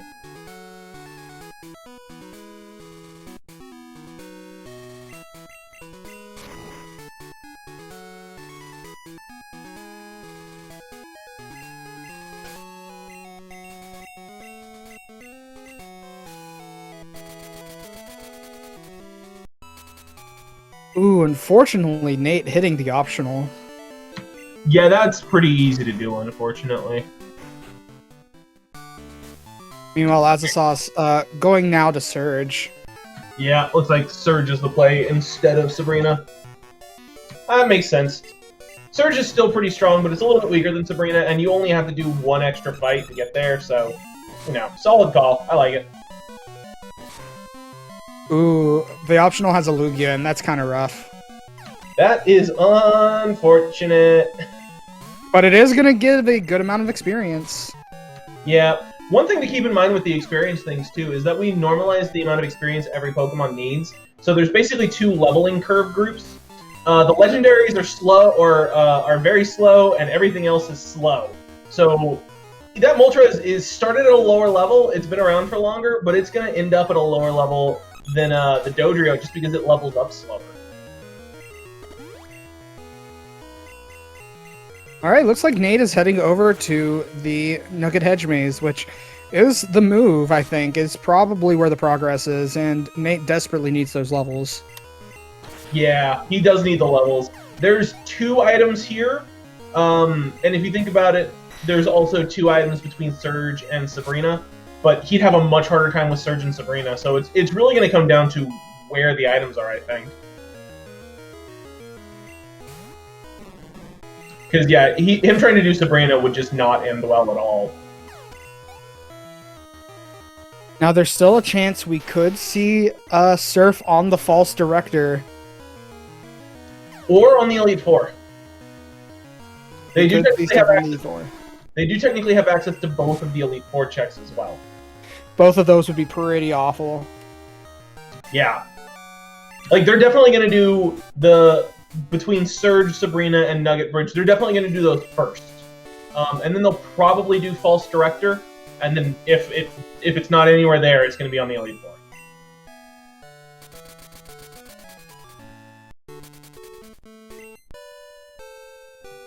So, to answer the question I'm seeing in chat, can we have a no Surf seed? The answer is theoretically yes. However, it is so rare that I doubt anybody will see one before the heat death of the universe. Surf unlocks so many different checks and locations that for Surf to not be required is so incredibly unlikely that I don't think anybody will ever see it. But if you do play these and you do see one, let me know. I really want to see that. Yeah. And additionally, if you're talking specifically for this race, I think the time for a no Surf seed has kind of passed. I think we've seen too many items where Surf is definitely going to be required for this seed. I believe it's the immediate progress. Yeah, Surf is almost definitely the immediate progress, just because they don't have... There's not, like... Even if all of the items that they have left in Logic and the items that might show up because of that are put into, like, are all the badges. Secret Potion only opens 2 checks. The Basement Key logically doesn't open any. The Lost Item opens 1, the Red Scale opens 1, so they're net neutral. Strength, I think, without Surf only opens oh, wait, no. Never mind, we have the Ice Path. Yeah, so that would open a lot. But in general, like, without Surf, I don't even know that we have enough items left in Logic possible to do a Surfless seed.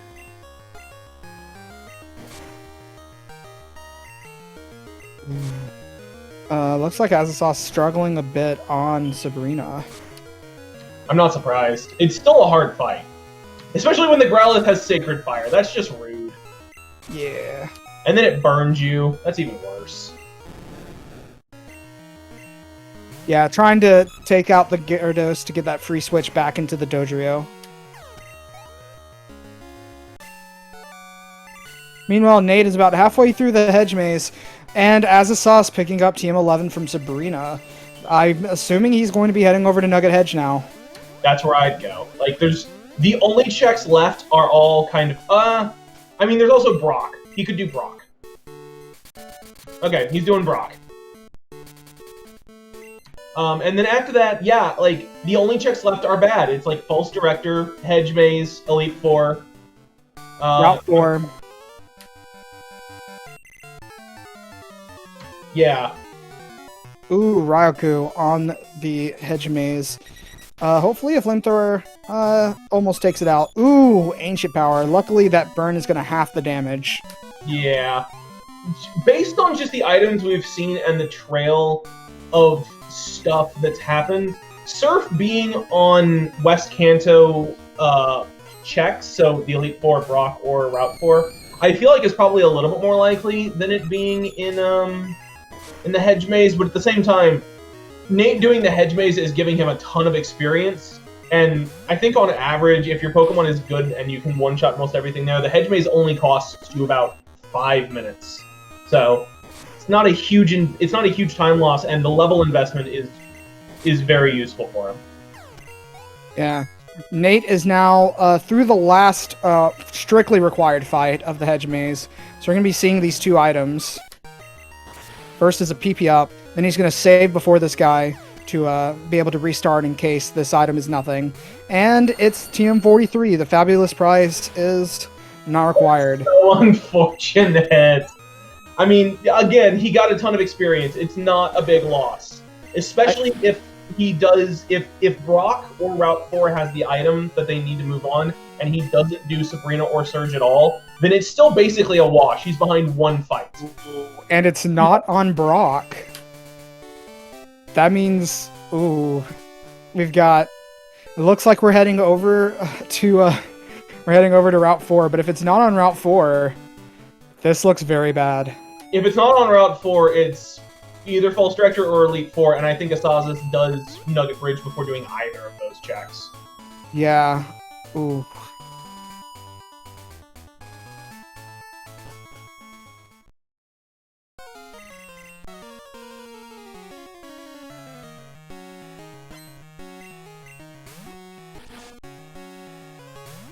Yeah, I mean, to be honest, I think a required false director before card key in the tournament ROM is entertaining, but I feel so bad for these runners.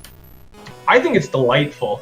I feel bad for the runners as well, but at the same time, like, this is just sometimes this type of seed happens, and I feel like both of these runners are aware of that, and so like they're definitely thinking like this seed, whatever item we're missing, it's unlikely that my opponent found it half an hour ago and it's just miles ahead. I feel like this is still, I feel like they're probably both feeling, okay, I have no idea where the other guy is, but he's probably struggling as much as I am.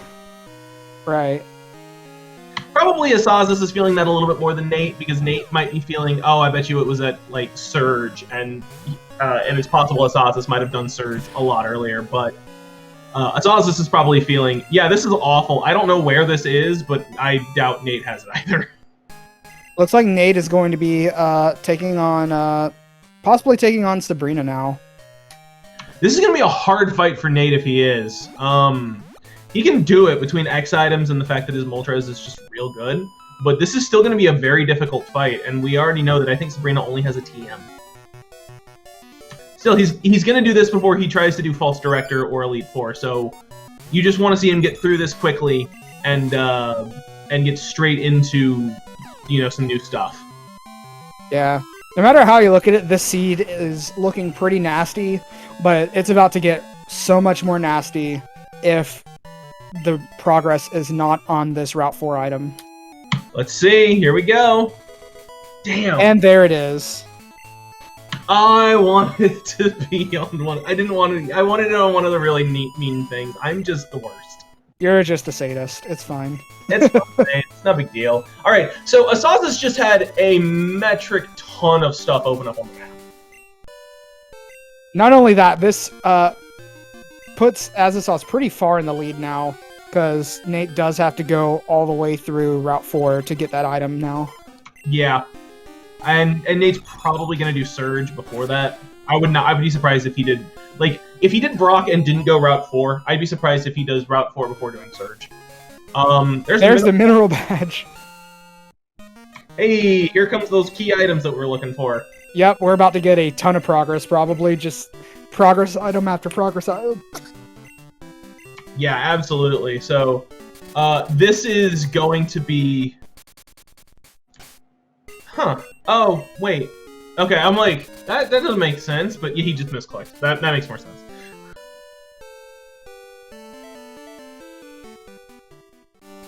Yep, so he's going to check the basement items in Mortar, and then he's going to go ahead and do the Rocket Hideout afterwards, I would imagine. Not just the basement items. He can check all the items. He has Waterfall.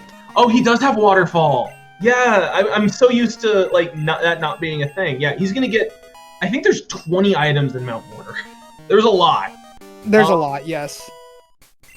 So he's going to have just a ton of things to check here. Plus, he also has access to like the Ho-Oh Chamber and the Flash Chamber as well.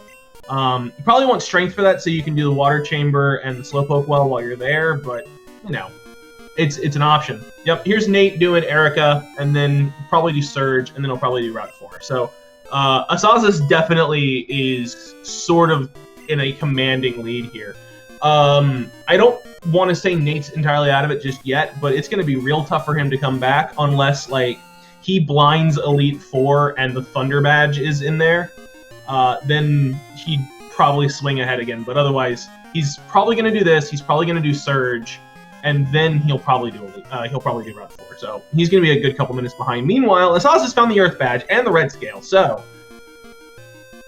yeah, like we said, these progress items are probably going to come rolling in now. Surf was on Route 4. And Fog Badge was the very first badge we picked up. Yeah, it was literally the first item you got after leaving Cherry. Second item you got after leaving Cherry Grove. Like, it was before Mr. Pokemon, so... We've been sitting on the fog badge for forever, and we've just needed HMO3, and it finally showed up.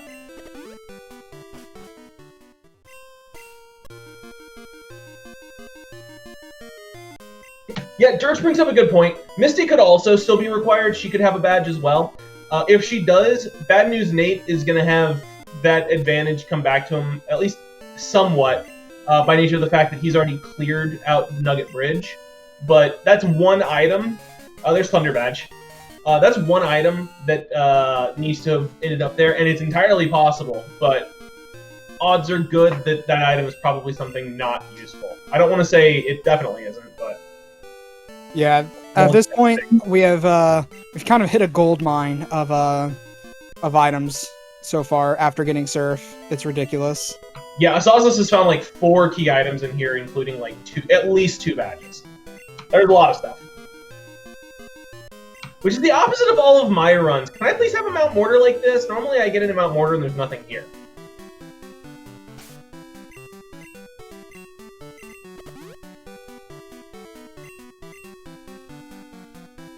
All right, yeah, we still have a good number of items left here in Mount Mortar. We've got 3 left behind what is considered the waterfall checks, and then 4 behind what we call the strength checks here. So, let's see what we have. Yep, meanwhile, Nate has made it pretty much through Erica. He's got 1 Pokemon left. It's just the Mr. Mime. Should be pretty easy. Oh, right, the Mr. Mime has Bubble Beam. I spoke too soon. Ooh, yeah, Mr. Mime is pretty good special attack. Yep, still fell over, though. Here's the Slowking. Thankfully, he has Thunder Punch, or this fight would have been a lot harder. And there's the TM08. We've already bought it, so we don't have to worry about it, but there's another one. In case anybody was curious as to where Rock Smash wound up, it was next to the bicycle. Yep, there's the bicycle. Now we go twice as fast. I don't think that's how that works. Well, that's how it should work. Yep, Asazas is tossing a Cleanse Tag in order to pick up a Max Revive. Good call. Meanwhile, Nate is now headed to Surge. Alright, and let's see where Azazos decides to go next. It looks like he's going to be picking up a lot of these quick surf checks, such as this Mystic Water check here. Also, we'll get the opportunity to turn in the Red Scale, I imagine. Yeah, I think this is a good call. He's going to want to head back and do the Rocket Hideout at some point, just because there's a bunch of checks there. But it's kind of slow, especially when you're suddenly only missing 4 badges. So I'm not surprised with literally every surf check open to him at this point, more or less, that he's doing the surf checks first.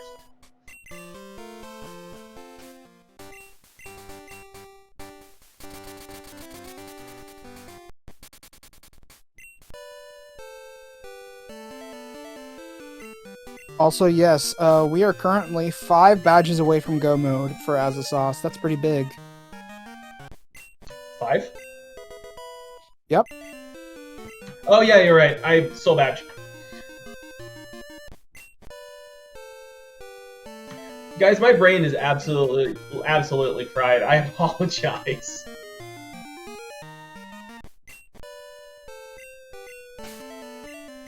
Ice punching a Dragonite, always the best feeling. Indeed it is.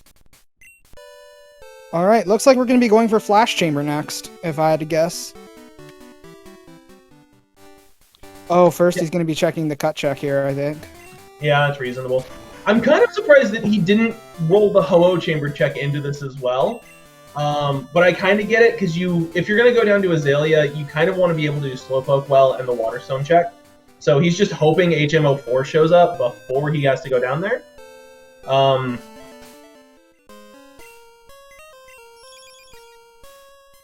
Yeah, because he doesn't have strength, he can't go over towards the Waterstone Chamber, which would let him get to the Flash Chamber. Yep, he can get into the Ho-Oh Chamber, though. Yes. You just want to have both. There's the item finder. Another not so... Oh, hey, Secret Potion. So we're probably not going to see anybody climb the lighthouse for the second time for a while to turn that in, but once they start getting desperate, maybe. Meanwhile, Nate is making the play to go to Route 4, which is good. He's going to find his Surf. he is still going to be a good couple minutes behind. But depending on where he chooses to go after getting Surf, he might be able to pull himself right back into this, especially if he decides to do early Rocket Hideout, and there's stuff there, and Asazas continues to put it off. Very good point. There's the last rod. A little late for that level 40 to be useful, but Asazas does now at least know where the third rod is if he wants it.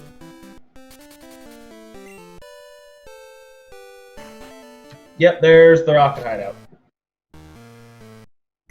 All right.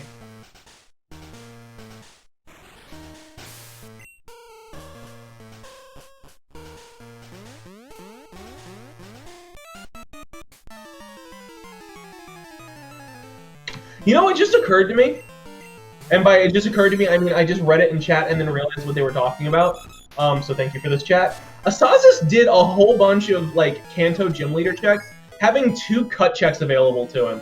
The cut south of Lavender and the cut south of Violet City were both available to him, super fast, super easy, and he decided to do Route 4 and gym checks first. Well, it paid off for him, so can't complain about it. Yeah, it did. It's not going to cost him any time for it, but wow, that surprises me.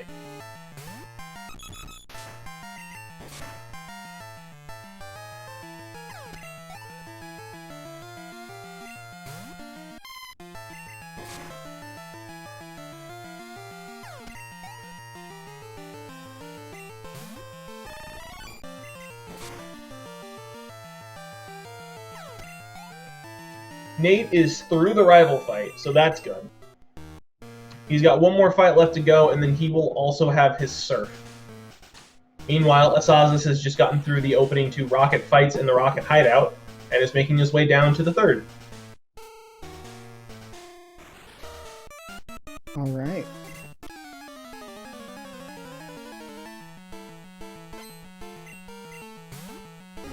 Yeah, it'll be interesting to see what Nate decides to do once he gets the Surf, or he decides to go first.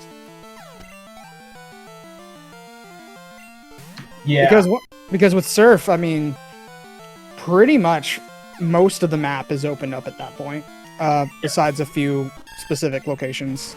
Basically, the only thing he doesn't have access to at this point is a couple of like item locked checks, like the power plant, the post power plant stuff, the basement, and then anything requiring waterfall. Oh, whirlpool. But he's got access to literally everything else.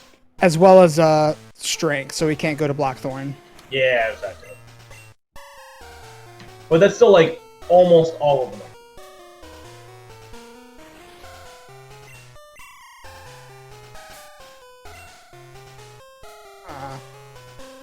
Looks like he is throwing away some HP ups in order to pick up the Max Elixir. Smart call.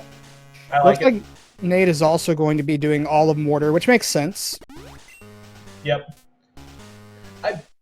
He will be picking up the Earth Badge, the Thunder Badge, as well as there was another badge in there too, right? Or no, there was a Red Scale. It was the Red Scale. Yeah. Like, there's still a lot of valuable stuff in here. And this will, I think, equalize them on badges.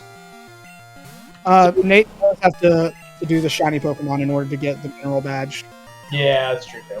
But that's like I don't expect him to put that off for terribly much longer. Although I think he did say that he does tend to put off the Rocket Hideout for a while. So at this point, it's like it's mostly a progression difference more than anything else. With the big thing being that Nate's progression that he did is the Misty check. If the Misty check ends up being useful, he's going to pick up some time there. Otherwise, that's just burnt time, unfortunately.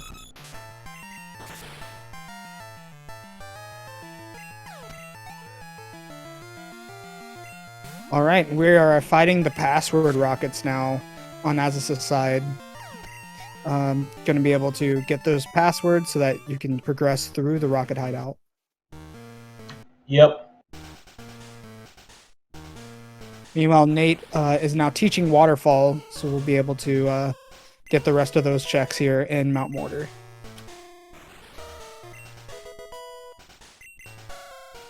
Very good full restore there. We do like to see full restores. Best healing item in the game. Yep, which is why you can only buy them in one place.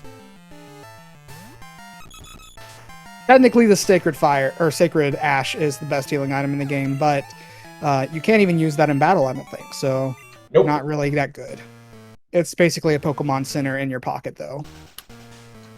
Is it a Pokemon Center, or is it just a series of max revives? I believe it is a Pokemon Center. It fully heals your team. Huh, interesting. Nate's got his Thunder Badge.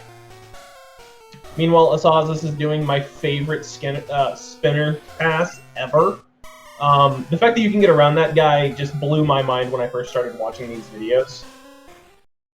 Oh yeah, I love that spinner pass. It looks so risky, but it feels good. Yeah, it's absolutely free, but it looks like the most terrifying thing you could ever possibly do in the world. As long as your inputs are good, at least. Yeah, if you have a kind of laggy controller or something, it can be a little tough if you're not used to it. Or if you have really bad nerves as well. Yeah. Like, it's still super easy to hit that guy, but, you know, it's also, like, the movement is very consistent and there's no timing involved. So, if you want to learn how to do it, you can learn how to do it pretty easily. Still easy to mess up, but also still easy to do. Meanwhile, Dodrio's hit the big 5-0. All right.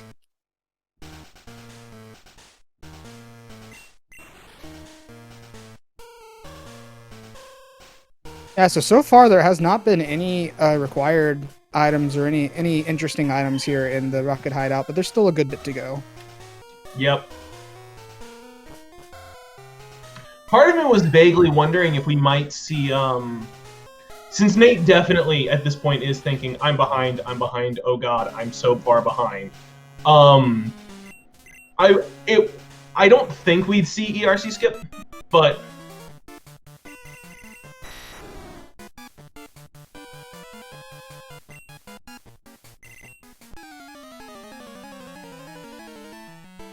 At this point, I don't know if I would go for ERC skip if he decided to. I mean, he's probably going to stay away from the Rocket Hideout for a long time, considering he does seem to have something against it. So, yeah. By the time he gets to... He's mentioned in a couple of interviews that he puts Rocket Hideout off way longer than he probably should most of the time. Yes, I don't think we've ever seen anybody do the Basement of Union Cave yet. Nope, but so ER skip to... for those who are uninitiated, ERC skip. So the Rocket Hideout that Azasas is doing now, it is going through and collecting all the items without doing any of the fights, essentially. Or doing as minimal fights as possible. Means skipping the password rockets and just grabbing the items on the ground. Because the last items here do take a good bit of time. Oh, there's the card key for Nate. That's actually really pretty big.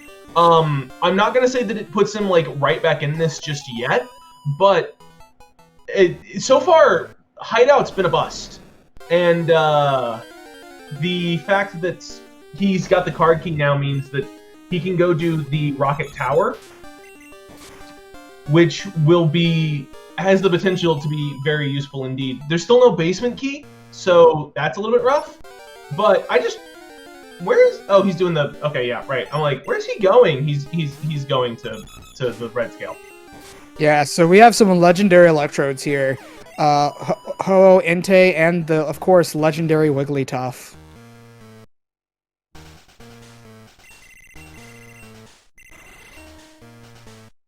Alright, Lance didn't give anything, so we only have 3 checks left that are tied to the Rocket Hideout, being, this gym here that only unlocks after defeating the Rocket Hideout, and then 1 check on the route above Mahogany Town. So, yeah, we'll see if Azasas just essentially lost a lot of time doing the hideout, or if it's a big payoff.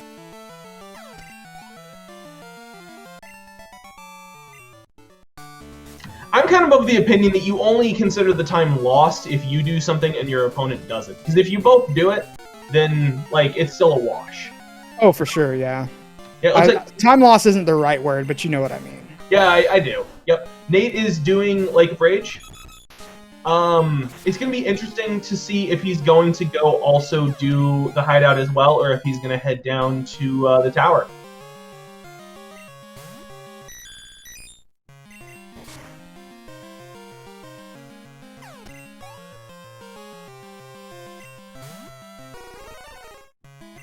There's the mineral badge.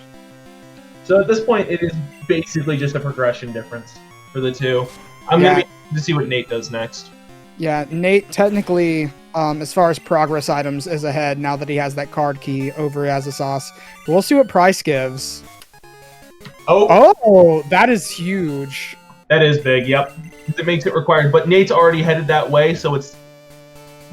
There, unless we see ERC skip, which is like the memest of memes that nobody ever does, this is going to be fine for Nate.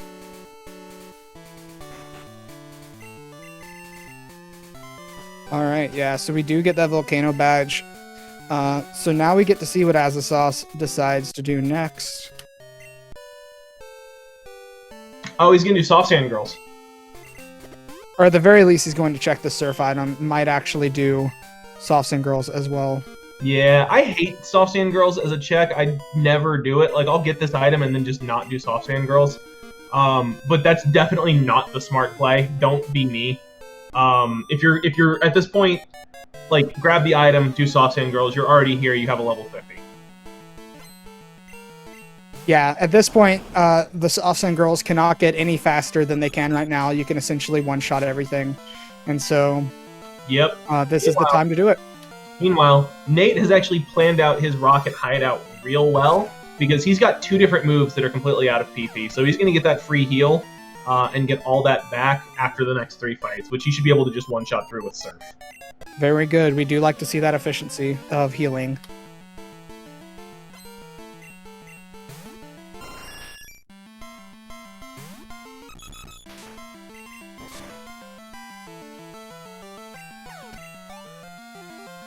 I was so close to my dream of having an Elite 4 seed before Surf, and I didn't get it. I was so sad.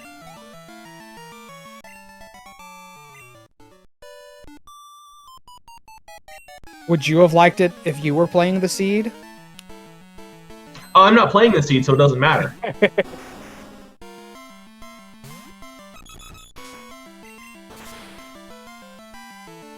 Probably not, but, you know. Be careful what you wish for, my friend. What I watch and what I play, my hopes are 2 very different things. All right, we have the Soft Sand Girls finished, and it's just calcium. Yep. All right, we are heading over towards Olivine. Yeah, he's gonna run the thing back up the tower. I'm surprised he still hasn't done Union Basement Cave. I get that he's probably waiting for strength so that he can do all of that in one cycle, but this is a really long time to put off all of those checks.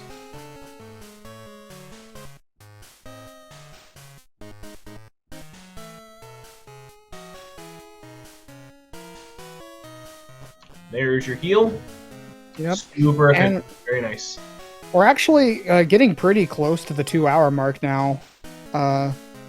So we might be getting towards near the end of the seed, but it doesn't really look like it so far. Looks like there's still a lot of stuff left to do. Yeah, and it's just because Surf was so just so late. It put so many checks like just out of your reach. So you went through so much of the game, but you had to leave like half the checks behind everywhere you went.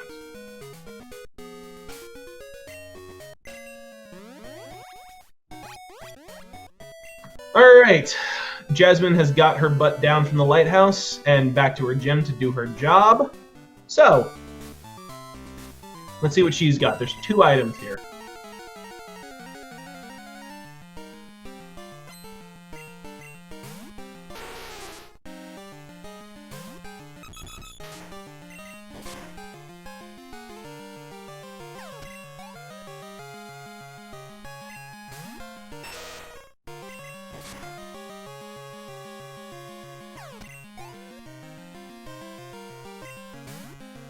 Nate's finished the first password rocket, so Nate is definitely, like, yeah. I didn't think there was a chance anybody was going to be doing ERC skip, but it's good to have that confirmation. All right, Jasmine finished up. Let's see their strength. Their strength. And dig.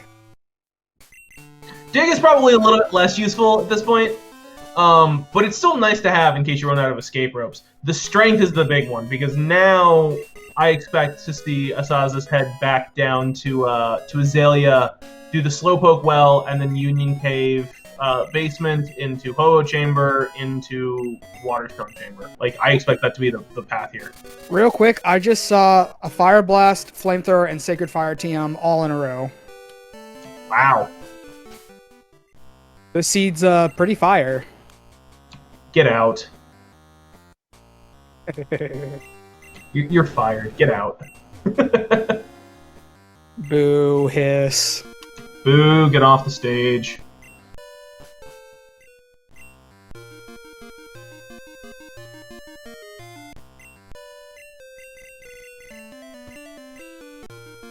Alright, Azazas, now that he has strength, we'll be collecting these checks now, and we'll be able to grab the card key. No, wait, just kidding. It's not here. It's in Basement of Union. That's right. Yep. Still, you want to do Slowpoke Well first, just because it's, like, you know, movement efficient. Don't hit that guy. I always hit that guy.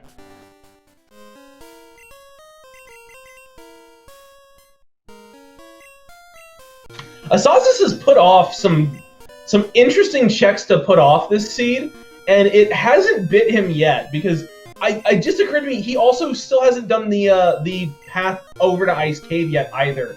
Like when he was doing all of that frantic looking around for Surf, he had like the 4 checks between Mahogany and the Strength Boulders and Ice Path, and he just didn't check them. Yeah.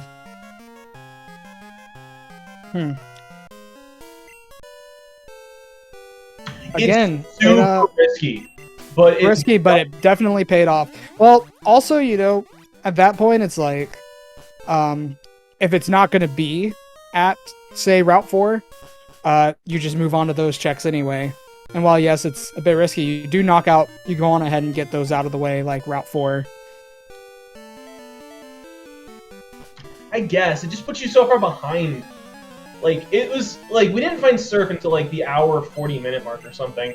If Surf was on the guy who's the cut south of Violet City, Nate could have had that for like 20-30 minutes before Asazas found it.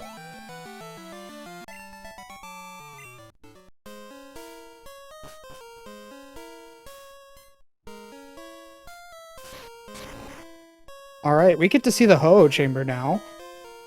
The last 4 items in Tin Tower, technically.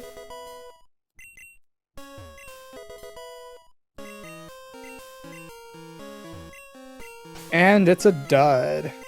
Although, yeah, so now we'll get to see the Waterstone Chamber. Yep. Tin Tower was still like a good series of items, so Morty definitely required this seed, especially considering where the keycard was, and oh my god, the path you had to get to get there. But yeah.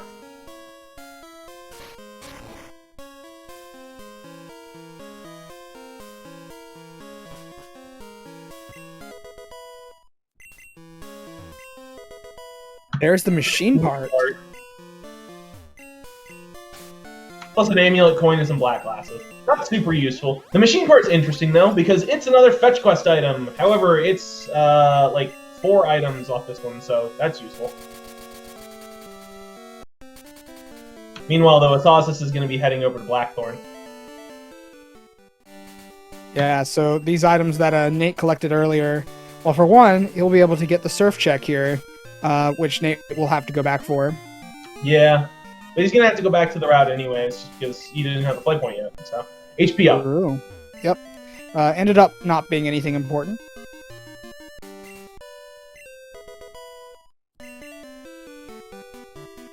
And Azazas can go all the way through the cave now, straight into Blackthorn.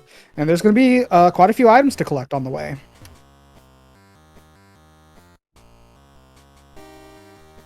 Yep. Meanwhile, Nate is done with the hideout and is going to pick up his Volcano Badge. Do you remember where the secret potion was? I do not. That's where Nate needs to go next. Nope. I do not remember. No, I don't. It's on the tip of my tongue, but I'm just... Oh, it was in Mortar, wasn't it? Oh, if it was in Mortar, he might have collected it and I missed it. Oh, it might have been in Flash Chamber. I think it was in Flash Chamber. Yes. Yeah, I think you're right. It was in Flash Chamber. Yeah. Okay. Yeah.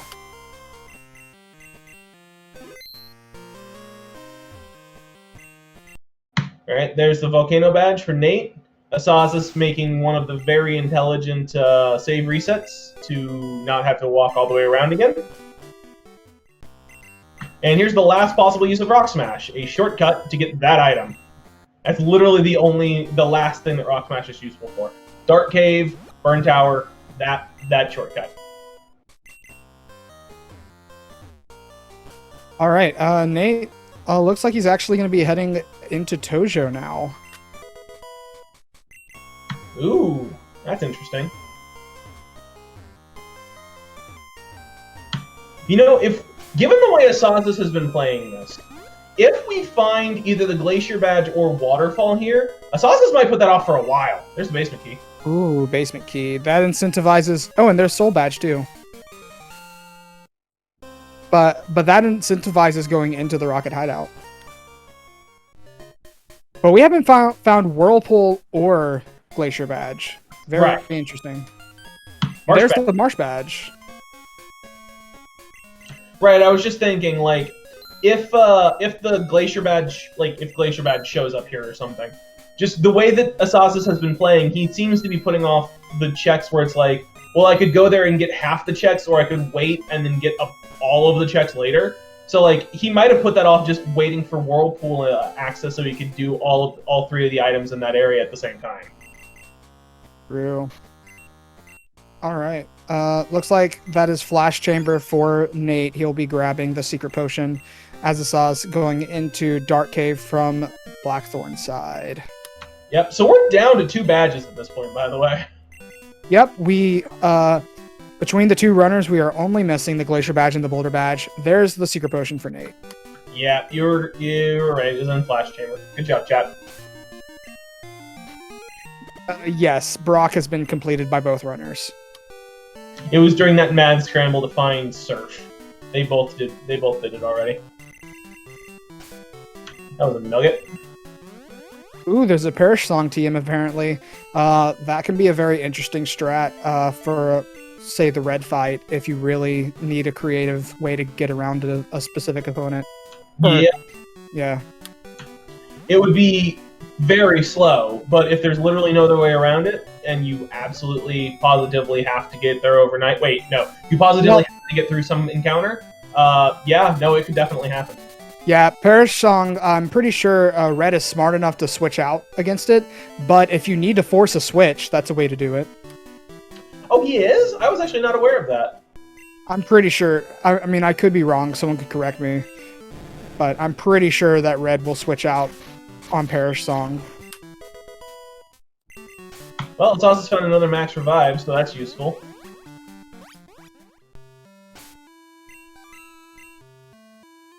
I think we're going to see Rocket Tower now, so...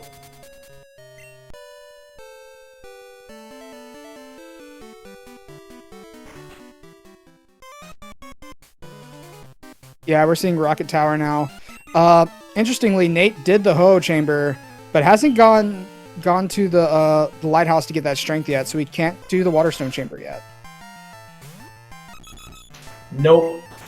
He can't do the Waterstone Chamber until he ends up with that strength. So he's gonna have to do that again. Not a huge time loss, like maybe 45 seconds or so. It certainly feels bad, and that's what really matters. Yeah, it does. And like, I don't even mean that as a meme. A lot of this can come down to kind of your, I guess, mentality is a big thing to think about. And when you realize, oh, I have to go through this again. I just went through this. It can kind of bring down your mood, and over the course of time, that can affect your decision making. Yeah, although he also probably is feeling at least a little bit like he's playing with house money. He's up 1-0 in the series, so he can take a loss, and there's still going to be a game 3. Like, Asazas has to win this, or he's out of the true. Asazas definitely is more likely feeling the pressure. But he does, I would say Asazas is in a much better position at the moment. Again, that could change. Yeah, he is in a much better position. I don't know if he feels like he's in a much better position is the thing. Very true.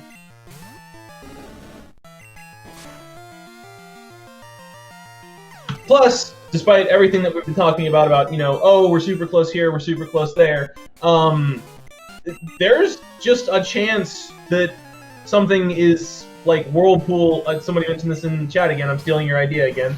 Whirlpool behind Elite Four, and the last badge, the Boulder Badge, is in Dragon's Den on the quiz. So, like, it's entirely possible that we're still going to be here for a while. Very true. Very true.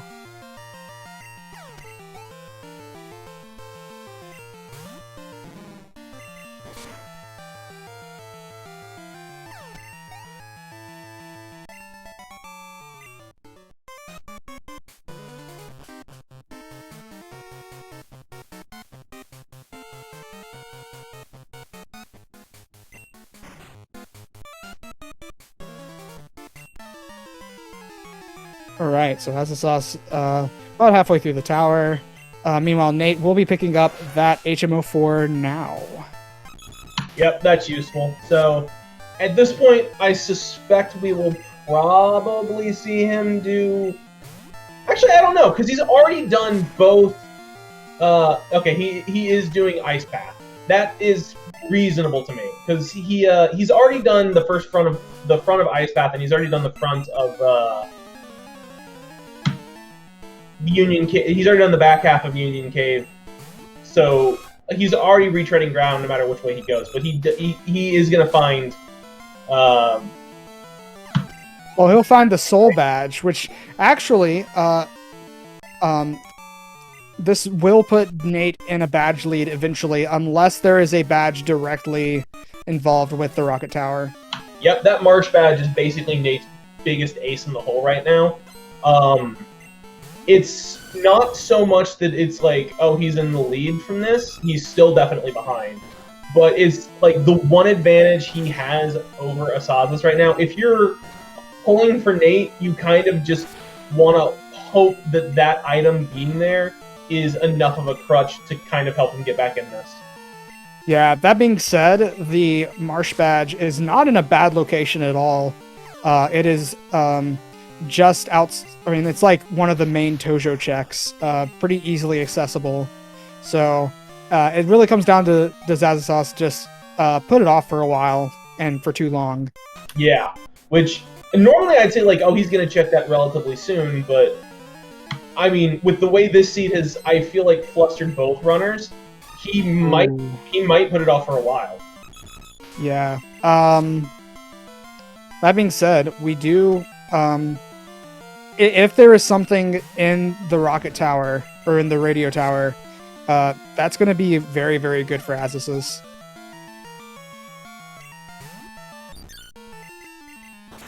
The most useful thing that Asazas can find now is Boulder Badge, because it means that you can effectively eliminate all of the Whirlpool location checks. Very true, very true. Which also means that he will probably do Tojo Falls earlier, because, again, I feel like he's putting off things until he can 100% the location, so he might put off Tojo Falls until he has Whirlpool access. But if he finds the Boulder Badge and knows all he's missing is the Glacier Badge, then he can technically 100% the area... Oh, wait, no. No, he would have... No, never mind, that doesn't work, because he still wouldn't know about the Marsh Badge. Yep, never mind. Yeah, so Asazas now having to fight the False Director, there was nothing directly involved with clearing out the radio rockets, but after this, Asazas could now go into the basement and have just one fight for a really large number of checks. I think it's like 7 or 8. It's something around there. Checks. Yeah. So Plus, I think he still hasn't done his shopping, so this would also be a really good time to get his shopping done if he hasn't.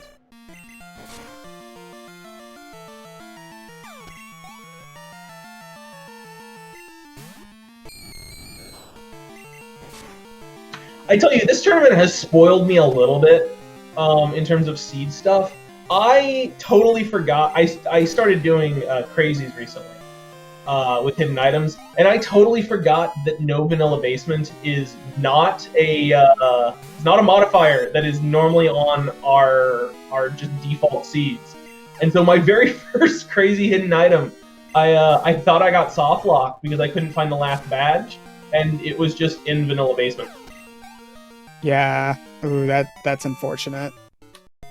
Yep. So we have beaten the false director, and it's nothing. Meanwhile, Nate is starting the radio tower, it looks like, if I caught that correctly. Yes. So Nate is just going to be a little bit behind the progress of Asazas as far as the radio tower goes.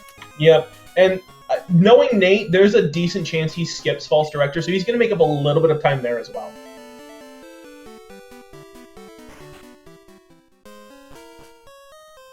All right, Asazas.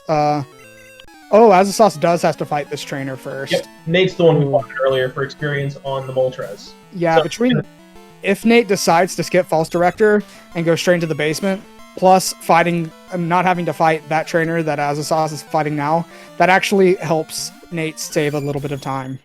It's going to help Nate save a good amount of time, assuming that he also doesn't start retreading all of the checks Asazas has already done that we know doesn't have anything. So Nate's pulling himself back in this. Yeah, absolutely. In fact, Nate, again, progress-wise, is technically in the lead. Yeah, Nate... Or not progress, but item progress, rather. Yeah. Like the items he has. Yeah, the item count he's in the lead, but progress-wise, he's still technically behind. I think the big thing Asazas holds, other than the several minutes of advantage in terms of getting through the rocket tower, is that machine part. Whereas the big thing Nate holds is a much more tangible advantage in the Marsh Badge. Yeah, neither player has also checked. Well, Nate doesn't have the machine part yet, but Asazas also has the machine part check. Yeah. Meanwhile, both of them also have all of Cyanwood if they want to do that. Very true, yeah.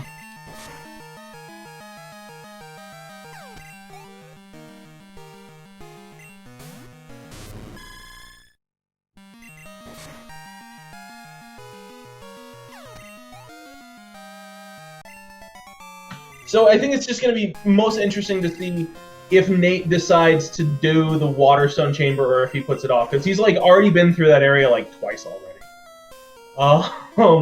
So you go back to finish it off, or you just pray that there's nothing there and you skip it. But it's 4 checks, so I feel like he's probably going to do it at some point.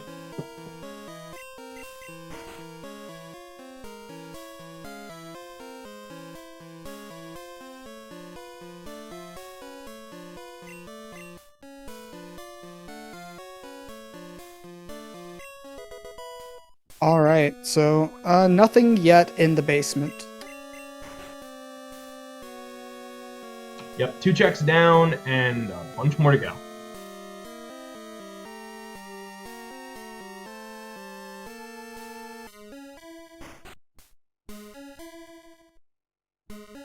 All right, let's see. We've got just a metal coat and 1, 2, 3, 4 checks left. There's Whirlpool. That's actually not great for Asazas. Well, it has the potential to be not great for Asazas. If Whirlpool is not required, there's a decent chance that he finds a complete Whirlpool and does Whirl Islands and maybe even Claire before finding the Marsh Badge. I'm not saying it's a guarantee, but there's a chance that that's how it works. And if that is how things play out, just based on tendency, based on what we've seen so far in the seed, he might lose a bunch of time chasing down a red herring for having found that. But of course, all of that is reliance on even finding the Glacier Badge first. So True. And also, you know, on the other hand, there's a chance that Boulder Badge is locked behind Whirlpool, in which case, you know, yeah, in it which is case, what it is. Yeah, that's fair. I probably should have been a little bit more like it could go either way. I feel like it has the potential to be more damaging to asazas because he's in the lead. I suppose is probably the best way to think about it. So Well, yeah, think of it this way: if you find Boulder Badge before you find Glacier Badge, it does cut down the number of checks that are definitely required because you don't have to go anywhere that requires Whirlpool. yeah, But finding the Glacier Badge does mean that Boulder Badge can be behind Whirlpool, which means there's more checks that Boulder Badge can be. But there are some like Whirl Island is a pretty dense check location, and, you know, if Boulder Badge is there, that's pretty quick. yeah. But at the same time, we keep saying that, you know, like if you find the Boulder Badge before the Glacier Badge, you don't need Whirlpool. Asazas won't know that unless he manages to find the Marsh Badge. So True. And also, it could be interesting to see the Boulder Badge being on the Whirlpool check in Tojo, in which case he would be able to get both of the badges one after another. yeah. There's just a lot of different ways this could play out, good or bad. For the moment, he's going ahead and he's checking the checks from the power plant and the machine part. So there's 4 basically. The guy gives you an item for returning the machine part. There's 1 off that dude in the tower in Lavender. This guy can now see that the Clefairy that he's been keeping is not actually a Clefairy, but it's a doll. And So something to consider also that I just remembered is that Nate did the hedge maze, but Azazas did not. Yep. Oh, hey, speak of the devil. All that stuff I was talking about in terms of he's maybe not going there. Yeah, he's going there. So. Yep, he is going there. Yeah, so he will be collecting that Marsh Badge. Yeah, which is good for him. Definitely an advantage that Nate had that has just kind of equalized at this point. It looks like Nate did decide to do the false director as well, which is a little bit unfortunate. I mean, if you want to be sure, it's the smart play. I know that Nate is a little bit more inclined to skip it when he thinks he's behind, so... but doing it is... I'm not going to say it's a mistake, because doing a check to make sure you don't have to come back and do a very slow check later is never a mistake. It's just kind of unfortunate that he could have saved some time, and he ended up not. We are going to see the bye-bye a-go-go. And it's gone. And just a potion, so we do have just the 1 Misty check. So and it looks like... Going. Yeah, it looks like he is going to be heading up towards the Nugget Hedge Bridge. And, well, we know that the other items over around here will not help him out. It is only going to be whatever's on Misty, if it happens to be good. If not, this is actually really good for Nate, that Azazas is spending all the time here on the Nugget Hedge Maze. Absolutely. This is a big time pickup for Nate. Whether or not there is an item on Misty, this is a big time pickup. But if there is an item on Misty, then Nate is going to feel even better about himself just because he's already got Misty pretty much open. He's got to still find the machine part, but I feel like he's probably going to end up doing that relatively soon.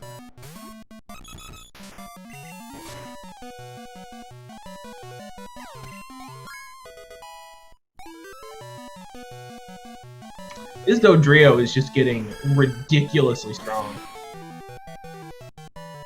Yeah, absolutely. The crazy thing is, something we didn't point out is that the Dodrio is female, which means that it is going to have a lower attack DV, but that doesn't really seem to matter right now. The Dodrio is still sweeping.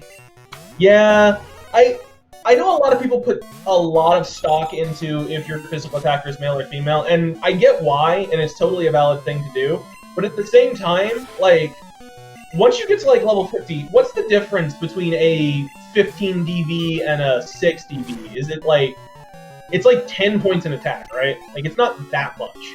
It's not that much, and it really comes down to, like, damage ranges at times, but, it's not something to necessarily, he encountered the Dodrio, it was female, you were going to pick it up whether it was male or female. Yeah. Like, you wouldn't sit there and camp for a male one, just because by this point, I think the difference would be, I genuinely think it's like less than 10 points in your attack. So it's not the end all be all that I feel like some people tend to think it is. Absolutely. It's just one of those, like, imagine this could be better, and it's already really good. Yeah.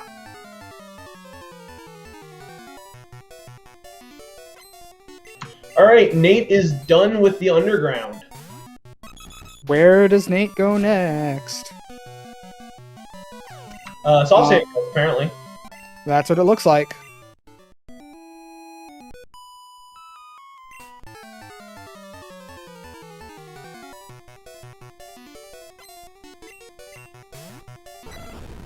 Or not. He skips Soft Sand Girls, he just grabs the item.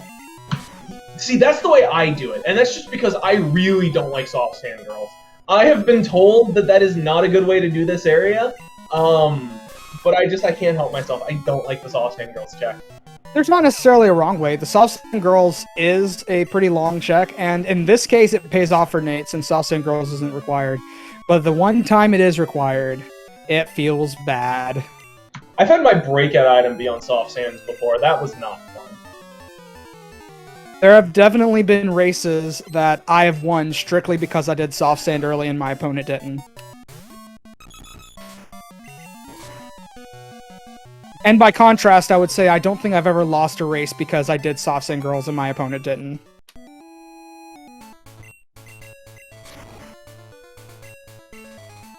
Alright, Asazas is here. He's gonna see these two items are not what he's looking for.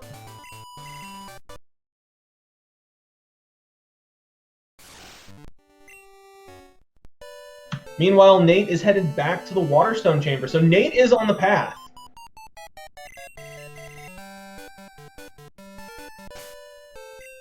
He's actually just not nearly as far behind as he used to be, I think, because at this point, do you go anywhere other than to turn in this machine part immediately?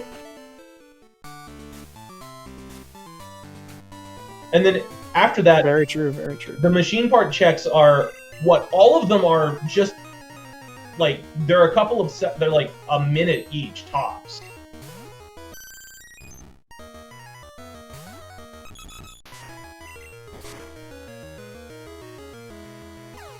Yep, Darkbird's got a point. He could also go do Chuck. Alright. But now that Azasauce is on Misty, we'll get to see if this played off for Azasauce, or if this is a big move in which Nate is going to benefit from. If there's nothing here, I think Nate goes back into the lead. Maybe at least a little bit. Yeah, Nate is now going over to Cyanwood.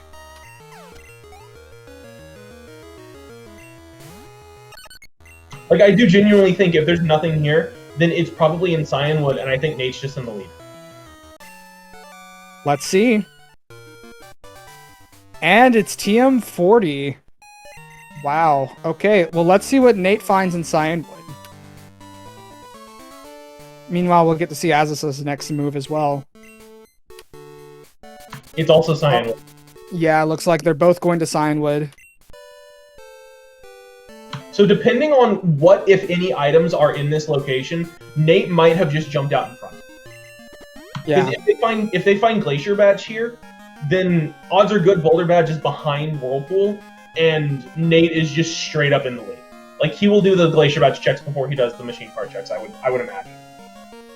Even though, considering that Azasauce is right behind him, if the progression is pretty linear at this point, getting like Glacier Badge into Boulder Badge in Whirl Island, then they're like a minute apart. They are, although Asazas, I think, still needs to go shopping. But then... That is true. At that point, then, yeah, you know, Red is... Red would be the equalizer. Yep. How crazy would it be if we see a reversal of what happened last time where Nate gets there first and Asazas gets the win because he's got the better Mon for it? It could definitely happen.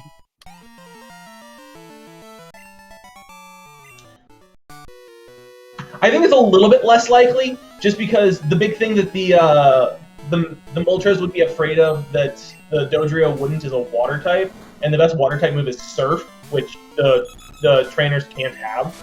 So it's a little bit less likely, but like, it's still quite possible. Did Asazas shop? He might have. It's been so hard to track everything.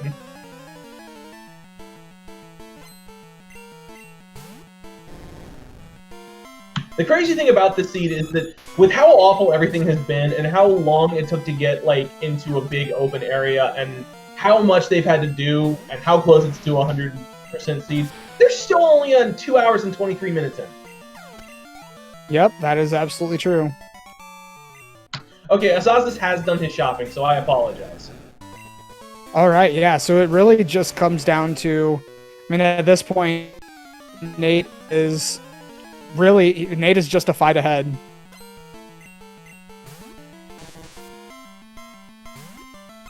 But if there's nothing in Cyanwood, then we're going to see the runners likely diverge again. Yeah, and we're probably going to see Nate do the machine part checks. He'll make up a little bit of time just because he won't have to do Nugget Hedge Maze, but he'll probably do Oh, nope, there's Glacier Badge. There's the Glacier Badge, yep. And I suspect... Alright, so... yeah. At this point, the question is, where's Boulder, and who goes there first? Because if Boulder is in Claire's gym, and one of them makes the just absolutely terrible, crazy, not good idea play to skip Whirl Island and go straight to Claire, they probably win. But if it's not in Claire's gym and it is in Whirl Islands, then yeah. Yeah, the best thing for Asazas to do right now is to trail exactly behind Nate, because even though Nate is slightly ahead, the risk of going somewhere that won't have the badge is really, really bad. Yeah, pretty much.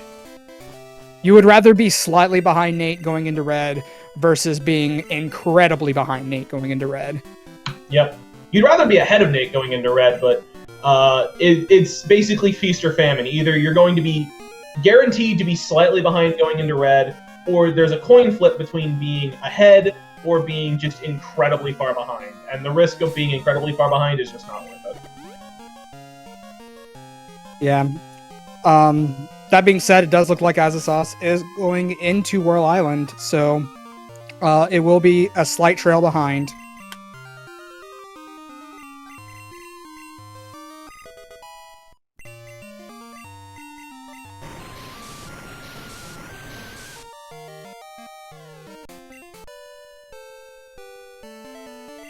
Now, it's still very possible that the Boulder Badge isn't even locked behind Whirlpool, and it's on something like E4. Yep, that's also entirely possible. And would be absolutely hilarious. We also haven't seen Blaine or Blue yet. Also true. It's still significantly more likely to be in this area, but it's entirely possible that it's not. And that would just be fun. Asazas did pick up the lost item, and we're checking the 60. That is a doot. That's a Mankind. Yeah. You catch deciding to catch it. Yeah. You catch it for sure. It is a water type, so it gets that stab surf, and it's level 60. It's a good backup mon in case the Dodrio is completely walled. Yep. Meanwhile, BadNewsNate has decided he doesn't even need to check the 60. He's more than happy with his Moltres. Yeah. Alright, and immediately going to be turning in the lost item. Meanwhile, Asazas has not finished checking out. Or actually, Asazas has barely started on the Whirl Island because he went to go catch the Mantine. Yep. So that actually does put Nate a good bit farther ahead. Yep, it's because he decided to go check the Mantine, basically. Like, that's the big thing. Nate was already a little bit ahead, but... But Nate is now checking the machine part checks, which is going to give Asazas a chance to just go for these Whirlpool checks. Yeah, and to be honest with you, that will put... Oops. I've done that before. Yep. You flash, and then you escape rub out looking for your repels. It's gonna put Asazas probably back in the lead. It's hard to tell. Like, I think you can make the argument for either, just because Nate's checks are all going to be incredibly fast. But it really just depends on where Asazas goes after this. Like, does he go to Claire? That probably puts him in the lead just in terms of progression. It looks like he's doing Sabrina, so... He's going to be doing the lost item. Yeah. Right, sorry, the lost item. I knew what I meant, and I just said the wrong words. Yeah, so it's what he decides to do after this. I think that he's going to go to Claire at this point, or no, he's going to do the one check, the one whirlpool check. Yeah, because he has one badge left. It doesn't hurt to go and check this. So, again, I feel like at this point, Azasauce, because Nate is doing these machine part checks, I think Azasauce is in the lead here because he's able to do these checks. That even if it's nothing, Nate is going to have to go and check these as well. Agreed. I agree. I think Azazas is back in the lead.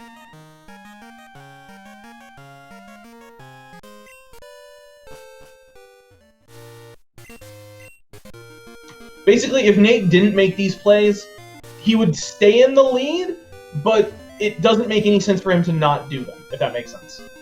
Absolutely. So, yeah, if this is not the Boulder Badge, I imagine Azasauce is going to clear. Yeah, I agree.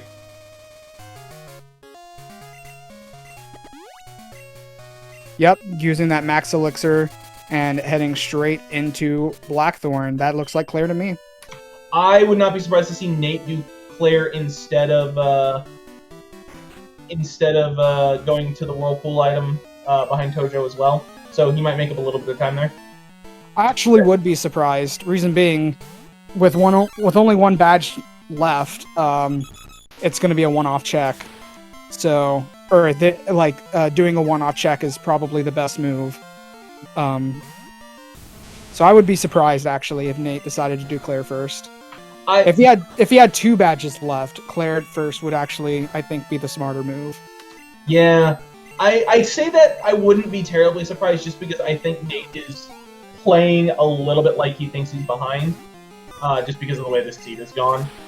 And so doing that one sort of, like, I'm going to just take a risk here and hope it pays off, like, I could see that.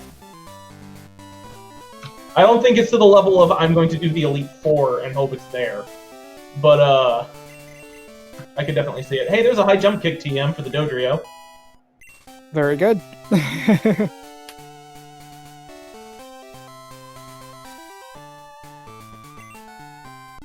All right.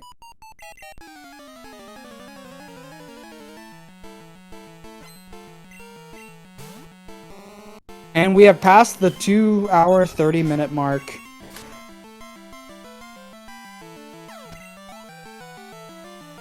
After the last couple of these I've seen and done all being done at like 2 hours, this feels really slow, but actually this has been very fast, especially for the seed. Like, the seed has been great, and the runners have just killed it. Yeah, this seed has not been the nicest seed, but the runners are doing very well, both of them. Uh-oh. As I say that, Azasauce has a little bit of a movement mistake, but he's able to recover.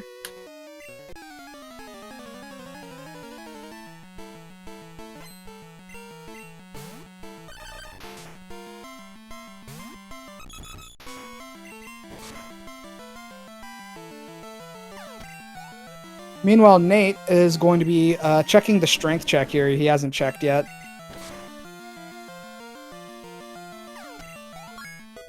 Again, doing these one-off checks, because at this point, that Boulder Badge can be literally anywhere. Yep.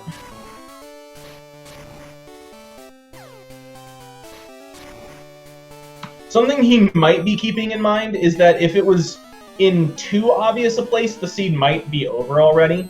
So he might be thinking that as well. I don't know. Oh, yeah, it looks like he is actually considering doing Claire now. Very good. He's jumping to Claire. All right, well, in that case, if the Boulder Badge is here, then Asazas is slightly ahead, but it's going to come down to red. Yep.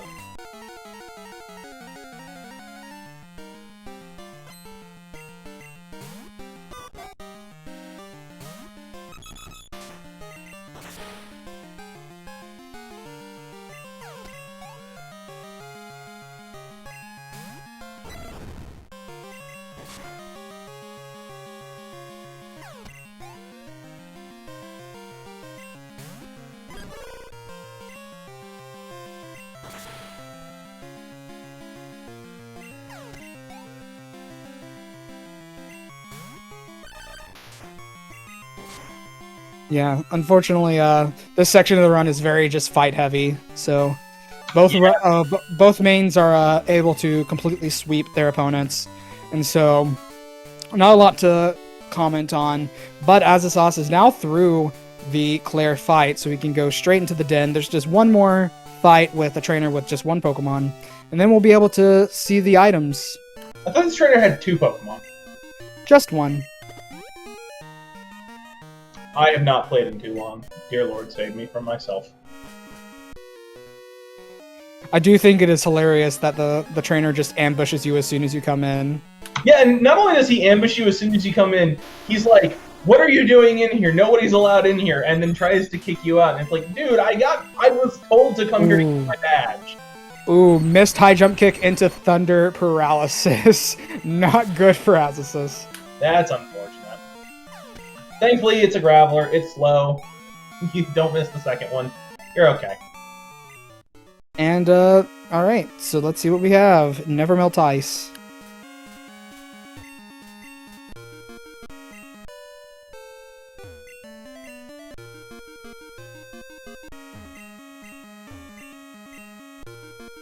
Alright, looks like we will... Valuable. That's good. Yeah, we will be seeing the quiz. Yes, the quiz, which honestly says more about Claire than it does about anything else, that you can't pass this.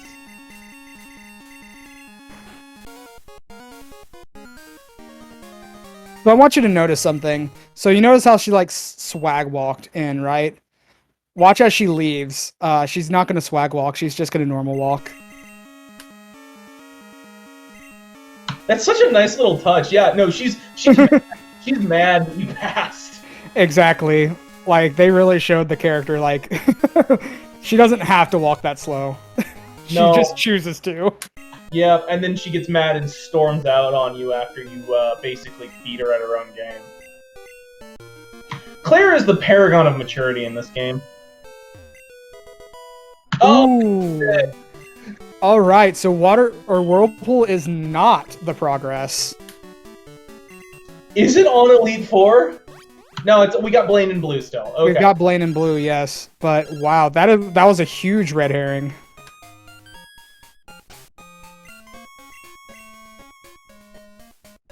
Well, that ball disappeared, and I genuinely just about had a heart attack. Oh, Asazas is going to be doing a quick shopping trip. I was a little curious what he was trying to do there, but that makes sense. It looked like he was just on one Super Repel, so that makes perfect sense. Yeah, he's doing Blaine in blue, and he needs him to surf across the water. That's valid. So we got Blaine, blue, and 2 Elite Four checks, and I think that's it. That is it, yes. And if the mystery egg shows up, then we'll basically have everything. But this is almost 100% seed. Almost 100%, could be 100%.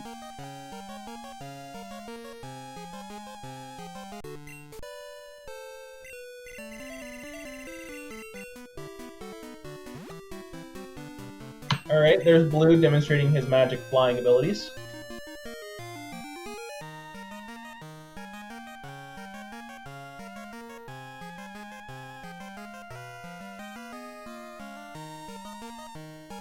Yeah, Dirt's pointing out in chat.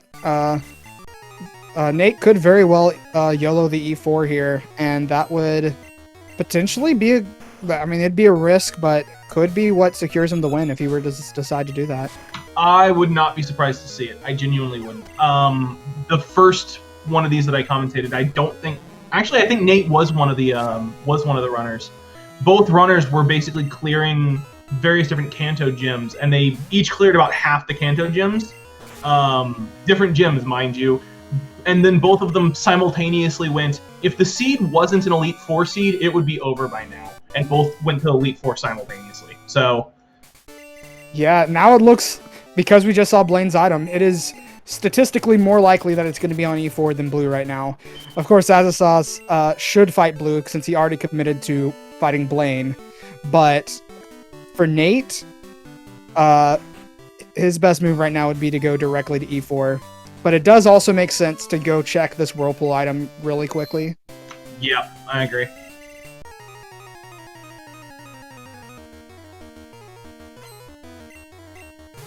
Nate also skips Soft Sand Girls. Oof, you are correct.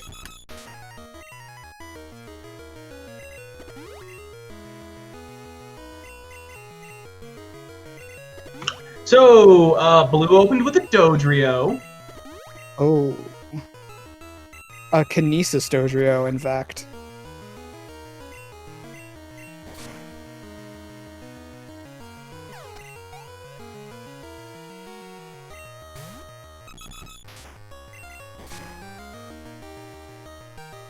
All right, let's see what... Is that a second Dodrio? I believe it was. Yeah. Oh, Nate is flying to Lavender Town. I think he... No, I don't know what he's doing. He may have mismarked a check here because I'm pretty sure he's already checked this. I am too.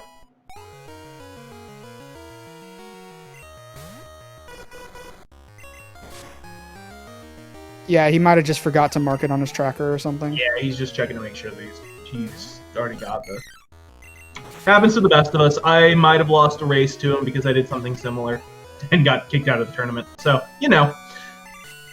Runners of all skill levels, from the very best to me. It happens to everybody. Is that an Elite Four seed? This looks like an E4 seed. But Nate is heading over towards Blaine first. Yeah, it's unfortunate. I wouldn't be saying GG Asazas yet. Oh, no, not yet. No, it's not over. It's not over until you are in the middle of sweeping through red. Calling it before then is just asking for trouble. That being said, wow, this seed. So remember how I said, like 40 minutes into the seed that, like, you should just YOLO the Elite Four? Yeah, that would have been an interesting play. Yeah, it's like you just YOLO the Elite Four and hope that there's something there. Of course, the rival guarding the E4 has a Jinx as the lead. I lost the race.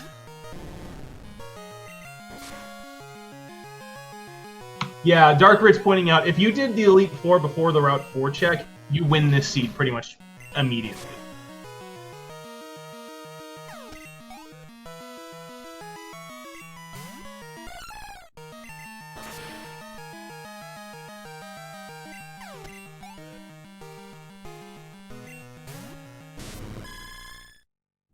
Yeah, so at this point, the race is going to be a bunch of fights. Yep. Which neither runner should hopefully have trouble with. Nate will have an interesting blue battle, but outside of that, yeah. The trick is that if you want Nate to have much chance in this at all, you really need to hope that there's something on the Elite Four is going to give Asazas trouble. Which at this point, I don't think that's going to happen. I think the Dodrio is too good. Yeah, especially because it would have to be something that gives Asazas trouble and not Nate. Which I don't know what that would be because they share a type.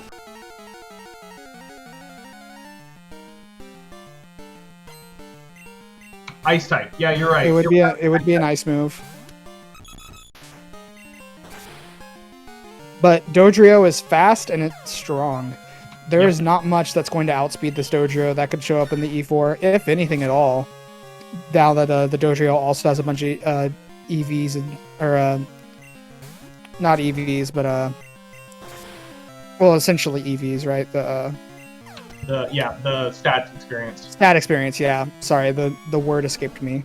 No, I know what you meant. You're fine. And also pointing out in chat, Azazas caught the Mantine as well. Well, Mantine actually doesn't resist ice because it is part flying type. Yep, it's water flying. You're not weak to it, but you don't resist it either. Yeah, so... but on top of that, it is very bulky. So, you know, Azazas at this point, I mean, he has the level, 61 now, Dojo, as well as the level 60 Mantine, whereas BadNewsNate has level 53 Moltres. So, Azazas does have the slightly better team here. Yep. And part of that comes from the fact that Nate has had the Moltres since level 3, whereas Azazas got the 31 or 32 Dodrio. But also part of that just comes from the fact that, like I mentioned earlier, Moltres is on the very slow leveling curve. So, Nate's doing soft sands. It makes total sense. It does. Yeah. He was already going to struggle to catch up if he went straight to the Elite Four. Again, there's a chance, however minuscule, that Red just absolutely wrecks the Asazas, but it's looking less and less likely as every second passes.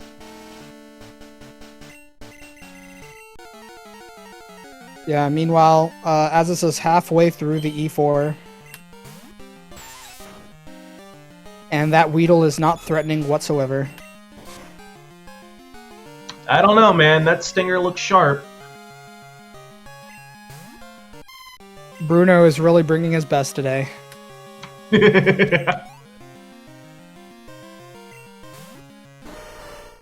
What kind of rando? Bruno with Machamp. Why did Bruno have such a terrible team in the original Red and Blue and Yellow? I mean, they had more fighting types they could have put on it. Yeah, they could have given him Poliwrath and Primeape, aka Chuck's team. Exactly. Why did he have a pair of Onyxes? Actually, why is every Johto gym leader team so bad, except for Whitney's? Whitney's is actually okay. You know, I wish we could go back 25 years in the past and ask them. Yeah, what are you guys thinking? Why do none of the Johto gym leaders have any Johto Pokemon? Why is the curve for the levels of all the Pokemon so weird? What's going on? That's Sabrina with the Venomoth. Ooh. Oh no, Aurora Beam Steelix is giving a little bit of trouble to the Dojo, but it's fine. He's fine, he's through it. Unfortunately, I don't think that's going to be enough time to let Nate make up. I don't think that's going to be enough time for Nate to make up what he needs. It's going to come down to Red. Yeah, Nate also did not fight the rival before to get the fly point, so no. Yeah, unfortunate. I think that's more of a key item randomizer strat. I see it in full item pretty often, actually. I haven't seen it in full for a long time. The one thing that it does give you, other than the fly point, is access to the only mart in the game that sells full restores, so it's very useful for that. But it's a lot of time investment.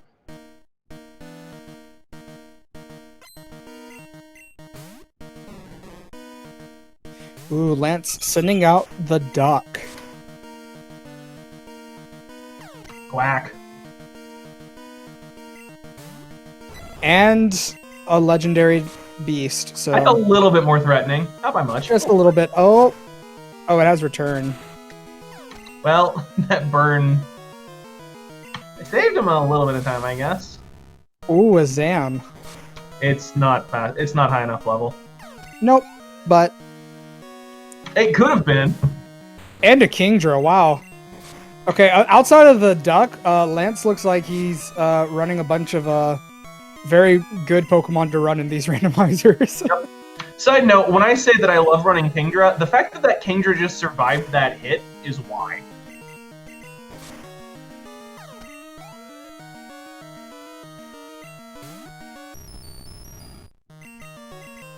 So, at this point, Asazas is 1 Elite Four ahead. Just one Elite Four.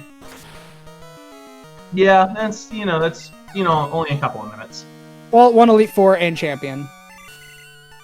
I count Lance as part of the Elite Four. Yeah. So we do have to watch this little bit of a cutscene before we can save reset back to New Bark Town, and we'll be able to see the last 2 items. I just figured out why Claire is in such a bad mood. Lance stole her ace. Good point.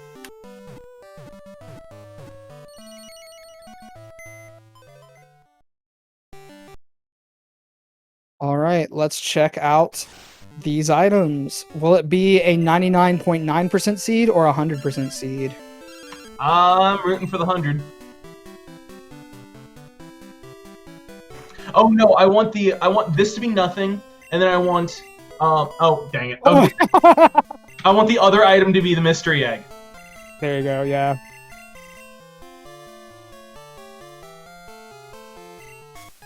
Nope, there it is. Alright, Asazas has picked up his 5 boulder badges. There you go. He's now sitting at 20 badges total, and he is on his way to red. That is that's pretty funny. I'm giving you the mystery egg to immediately give back the mystery egg. Look, nobody ever accused him of being smart, okay? But yes, that is a 99.9% seed, because we just have 1 item available left. Yup, it's whatever is on the Rainbow Wing check in the 10 Tower.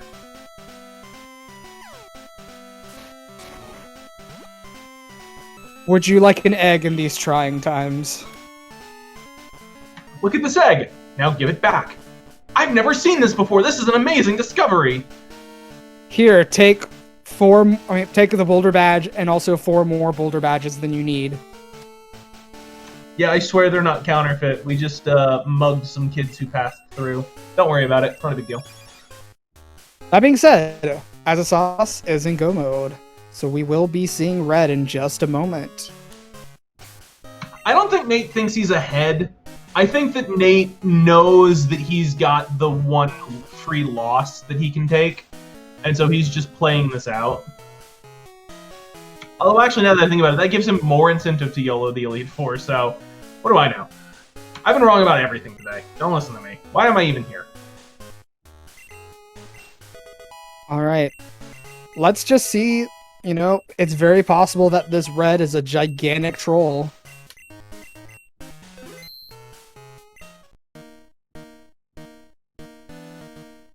Alright, here we go. Again, it's not over until Asazas starts sweeping. Clefable's a little bit bulky, so It's bulky. he will... I wouldn't say it's... Oh, Mega Kick actually might be dangerous. Oh, yeah. That's more than half your health. He's gonna have to set up defense. Yep, it's Yeah, not... luckily not super accurate. But a crit will, Well, certainly do the job. absolutely. Meanwhile, he's just gonna revive and start over, which... valid. He doesn't know that Nate is still, a couple of Elite Four fights deep. Yeah, but Nate, Asazas is on a timer, though. Nate is going to catch up. Yep, absolutely. Oh, that is a Skull Bash, looks like. Yeah, it's significantly less threatening.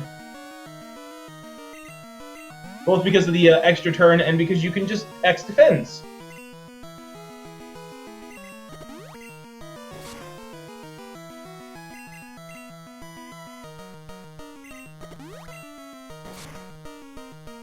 Ooh, and Rage. Yeah, this Clefable, I wouldn't call it free, but it is giving Asazas an easy time. But those Skull Bashes did raise the defense, so it may end up living a move. Shouldn't matter in the long run, though. Nah. Like, it's a pretty easy setup at this point. It's got 4 normal moves. So if you just bring... wing attack. Yep. If you just bring some X defense, you're probably fine.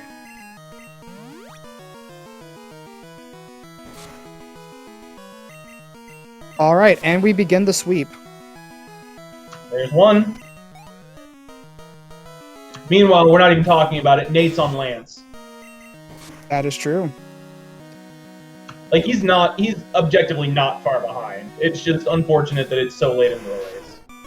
Yeah, I mean, it's very possible, for whatever reason, we do see some sort of stumble on Azaz's part. We could see it, but kind of unlikely. I think the biggest way he could stumble is if there's a Blissey into a missed high jump kick to knock him out. And even then, I still think he's fine. Yeah. All right, and this is the last Pokemon. It's a Machamp. Yeah, that's going to go down the drill pack. All right, and that is it. Get your GGs out for Azazas. Absolutely. This has been fantastic. All right. Yeah, so Azazas finished with an official race time of 2 hours, 54 minutes, 18 seconds. And his Dodrio had 6 attacks, so it was like the strongest female Dodrio it could have been, more or less. It was good. Like, it was more than fine. It was a very, very solid Dodrio. That means that this this matchup is going to go to a round 3. Yep, that's gonna be good. Yeah, so for those of you wanting even more Pokemon Crystal Item Randomizer to watch, well, you're getting an extra match. One more race for all the enchiladas. Let's see if Nate decides to finish this out.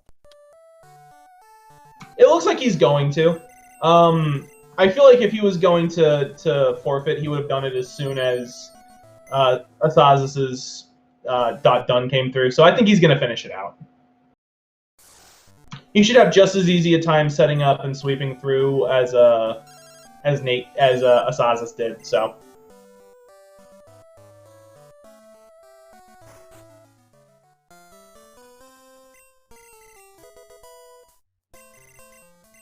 Yeah, and then Nate gets to see the really funny interaction with the mystery egg.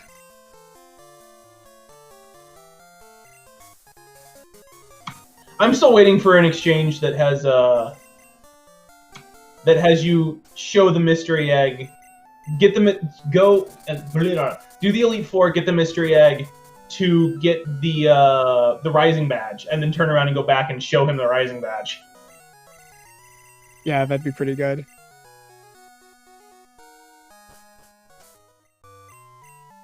So do we know if Asazas is going to be doing an interview here or with the Spanish restream? I believe at the very least he is likely going to do with the Spanish restream first. I can ask him if he's going to do one with the English restream at all. Yep, that's fair. So at this point, we're basically just going to be watching Nate finish the seed out. This was a really good performance from both runners because it kept going back and forth in terms of like who was in the lead, including a stretch in which Nate just looked like he was out of it, and then suddenly he was like 40 seconds behind.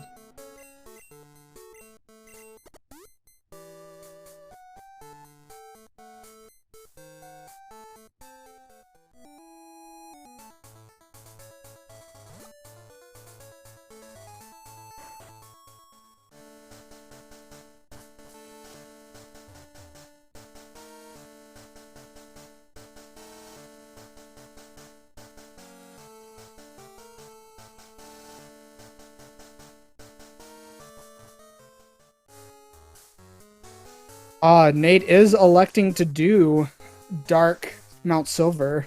Getting to show that off a little bit. Yeah, this is the one dark area I still can't do. It's a lot harder than all the others, in my opinion. Just because there's not like any nice and easy like bonk into a wall and then turn and then go until you bonk strats that I've been able to find.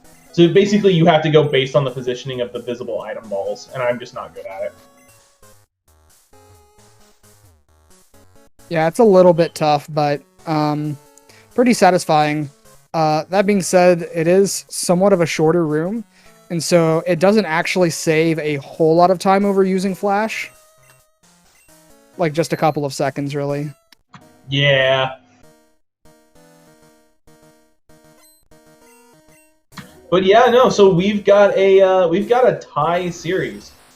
It means that the last one is going to determine who gets on to the finals, and that's going to be exciting. That mega kick still hurts. Absolutely, yeah. But it only has 5 PP, so it should be very easy to stall out. Yeah, that's like the one advantage of it. And not only that, it's fairly inaccurate too. We could see a miss. We could. We haven't yet.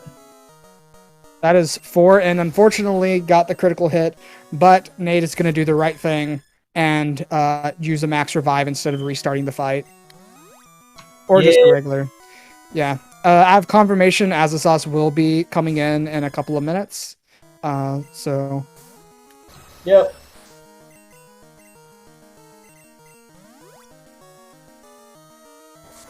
All right, and now Clefable's using those wing attacks. So Nate should get a relatively free setup here and be able to finish up pretty quickly. Yep, as long as he's pretty generous with his defends and his heals, I think he's more than fine.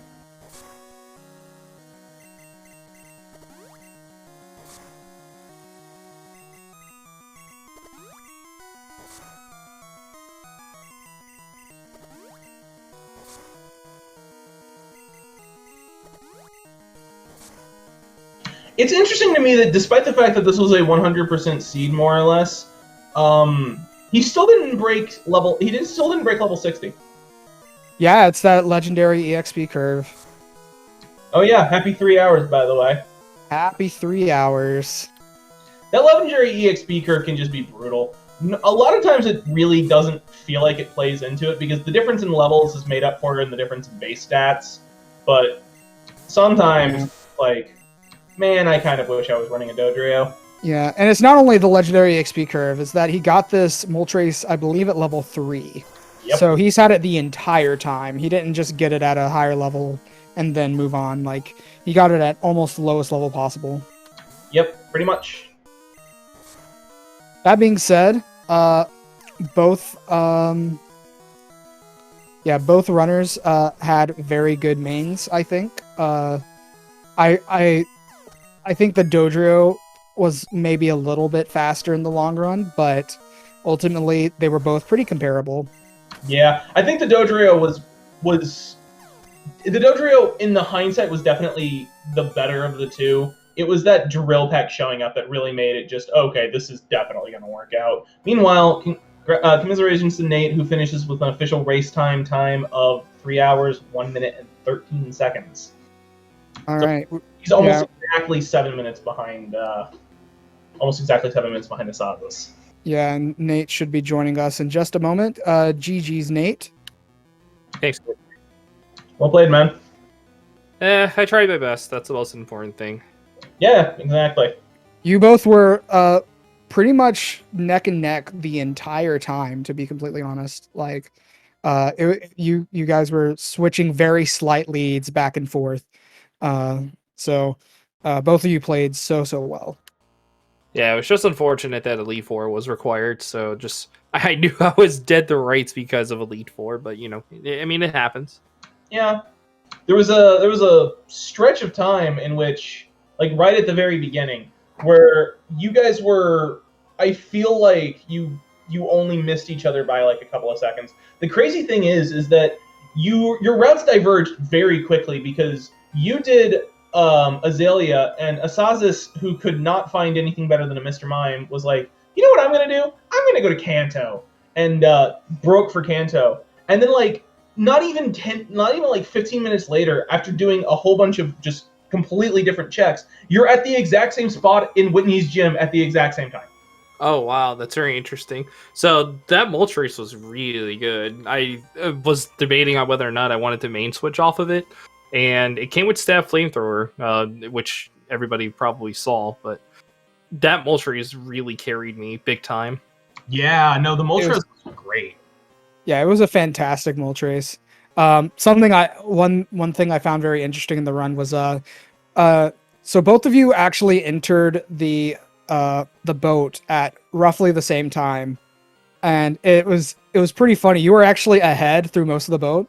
You like stuck around to listen to the music loop, and you were like dancing Mhm. around a little, and and Azazus actually got the lead from you doing that. Yeah, it's a tradition that I always tend to do. And on top of it, I had to nickname the Moltres through one of the other people that exists in one of the Discord servers that I'm in. I had to nickname the Moltres the Gamer, Gotcha. and named after one of the fellow Pokemon Crystal Runners Gamer. Can we see the stats on the Moltres? Absolutely. Let me go ahead and let me grab it really quickly, and I will go ahead and show you. Cool. It's going to take about Oh, wow. That is great. 14 speed, 15 special. Wow. I had a great feeling about that Moltres. It's just unfortunate that I don't know. Red wasn't that bad, actually. That Clefable was actually pretty decent to set up on. Yeah, once the Mega Kicks were gone, it was pretty much free. Wing Attack, Rage, and Skull Bash. Oh, that's the other move it didn't show me. I was wondering what his fourth move was. So just a bunch of normal type moves. Yeah, no, except for Wing Attack, of course. Yeah, no, it was a pretty free setup with if you have some X defense. Oh yeah. So what I gotta know, what do you think about that surf placement? I question myself playing these randos sometimes. I'm gonna be honest, the next play I was tempted to do after Route 4 was Elite 4. I was about to do early Elite 4, and I'm like, oh no, please game, don't put me through this treachery. It was either E4, like when we were commentating, we figured out, eventually between the two of you, that it had to be either E4 or False Director, and I was kind of secretly hoping it was going to be one of the two. Also, Azasus has joined us. GG's. GG, Asazas. Hello. Yeah, thank you. GG's, Nate. Well, this dragged on. Congratulations. Yeah. So Azasus ended up running a Dodrio in the end. So what do you think about the Dodrio? Wow. I mean, I think the Jojo learning drill pick is what basically won me the game, I would assume. Yeah, we were so watching, busted. we were watching and we're like, the Dodrio is pretty good. All it really it has Absorb and it has Tri Attack, so it's gonna struggle a little bit with Ghost. But did it just learn Drill Peck? Okay, never mind. Everything I just said is wrong. Yeah. So fun fact about that as well is that the Moltres that I was running, it learned Aeroblast on level up, so it had dual stab throughout the course of the run. Yeah, both of the Pokemon both the Pokemon you ran were both really, really good. And I think that's part of the reason why this race was so close, was because neither of you really had too much trouble with fights. Yeah, and also 100% seeds are going to naturally be close, right? Unless I was thinking, I don't know, maybe Nate went to Elite 4 before something else, or I don't know. That can happen. That was actually the setup, the mindset that I had. Like when I decided to go to Route 4, if Route 4 had nothing, which by the way did have Surf, if Route 4 had nothing, Elite 4 was the next play. Because I was not doing False Director before Elite 4. Yeah, I still had a bunch of stuff after I got Surf. I have a bunch of checks here and there, but I decided to go. I have a good main. Let's make a risky play, and I started beating all the Kanto team leaders. And none of them had anything. I was starting to feel pretty upset. And the last check on that chain was the Route 4 HMO3. And in the end, I guess beating all the gym leaders didn't really matter because you were going to beat them later anyway. Yeah, that definitely makes sense. What were your remaining checks left, if I may ask? Just the Rainbow Wing. Oh, yeah, same. Yeah, Yep. There was a bit of a funny interaction there that we noticed at the end with Elm giving you the mystery egg to immediately give back for the boulder badges. That was pretty entertaining. That was something. Oh, man. Here, have an egg. Yeah. What's this egg you're showing me? I've never seen this before. It's amazing. Oh Jesus! Yeah. I mean, it's fine. Yeah. In the end, there's 5 boulder badges to wrap it up. Oh yeah. You took your 20 badges and you went to go talk to Oak.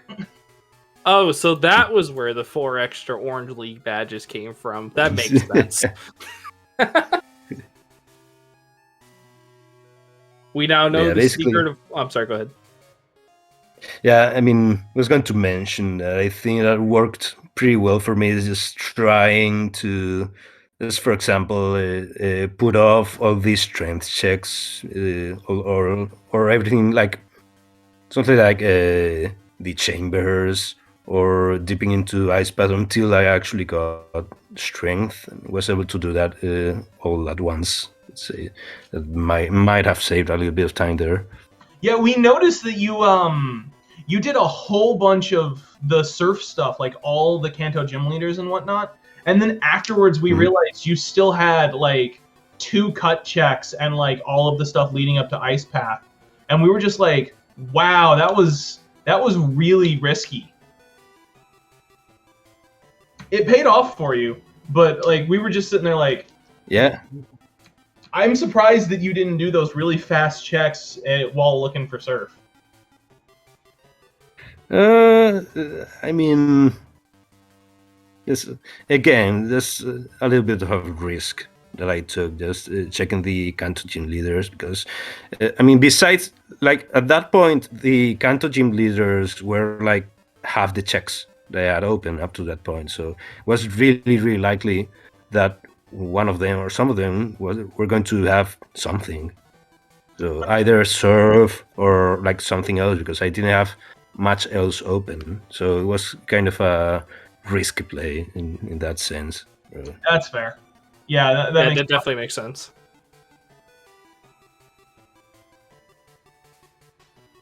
But yeah, I guess because we're going to have a game 3, I was going to suggest if Nate is up for it. I know the other game 3 is on Thursday, I believe, 1 p.m. EDT. I was going to suggest why not have this game 3 right after that one. I'm down for it. I'm game.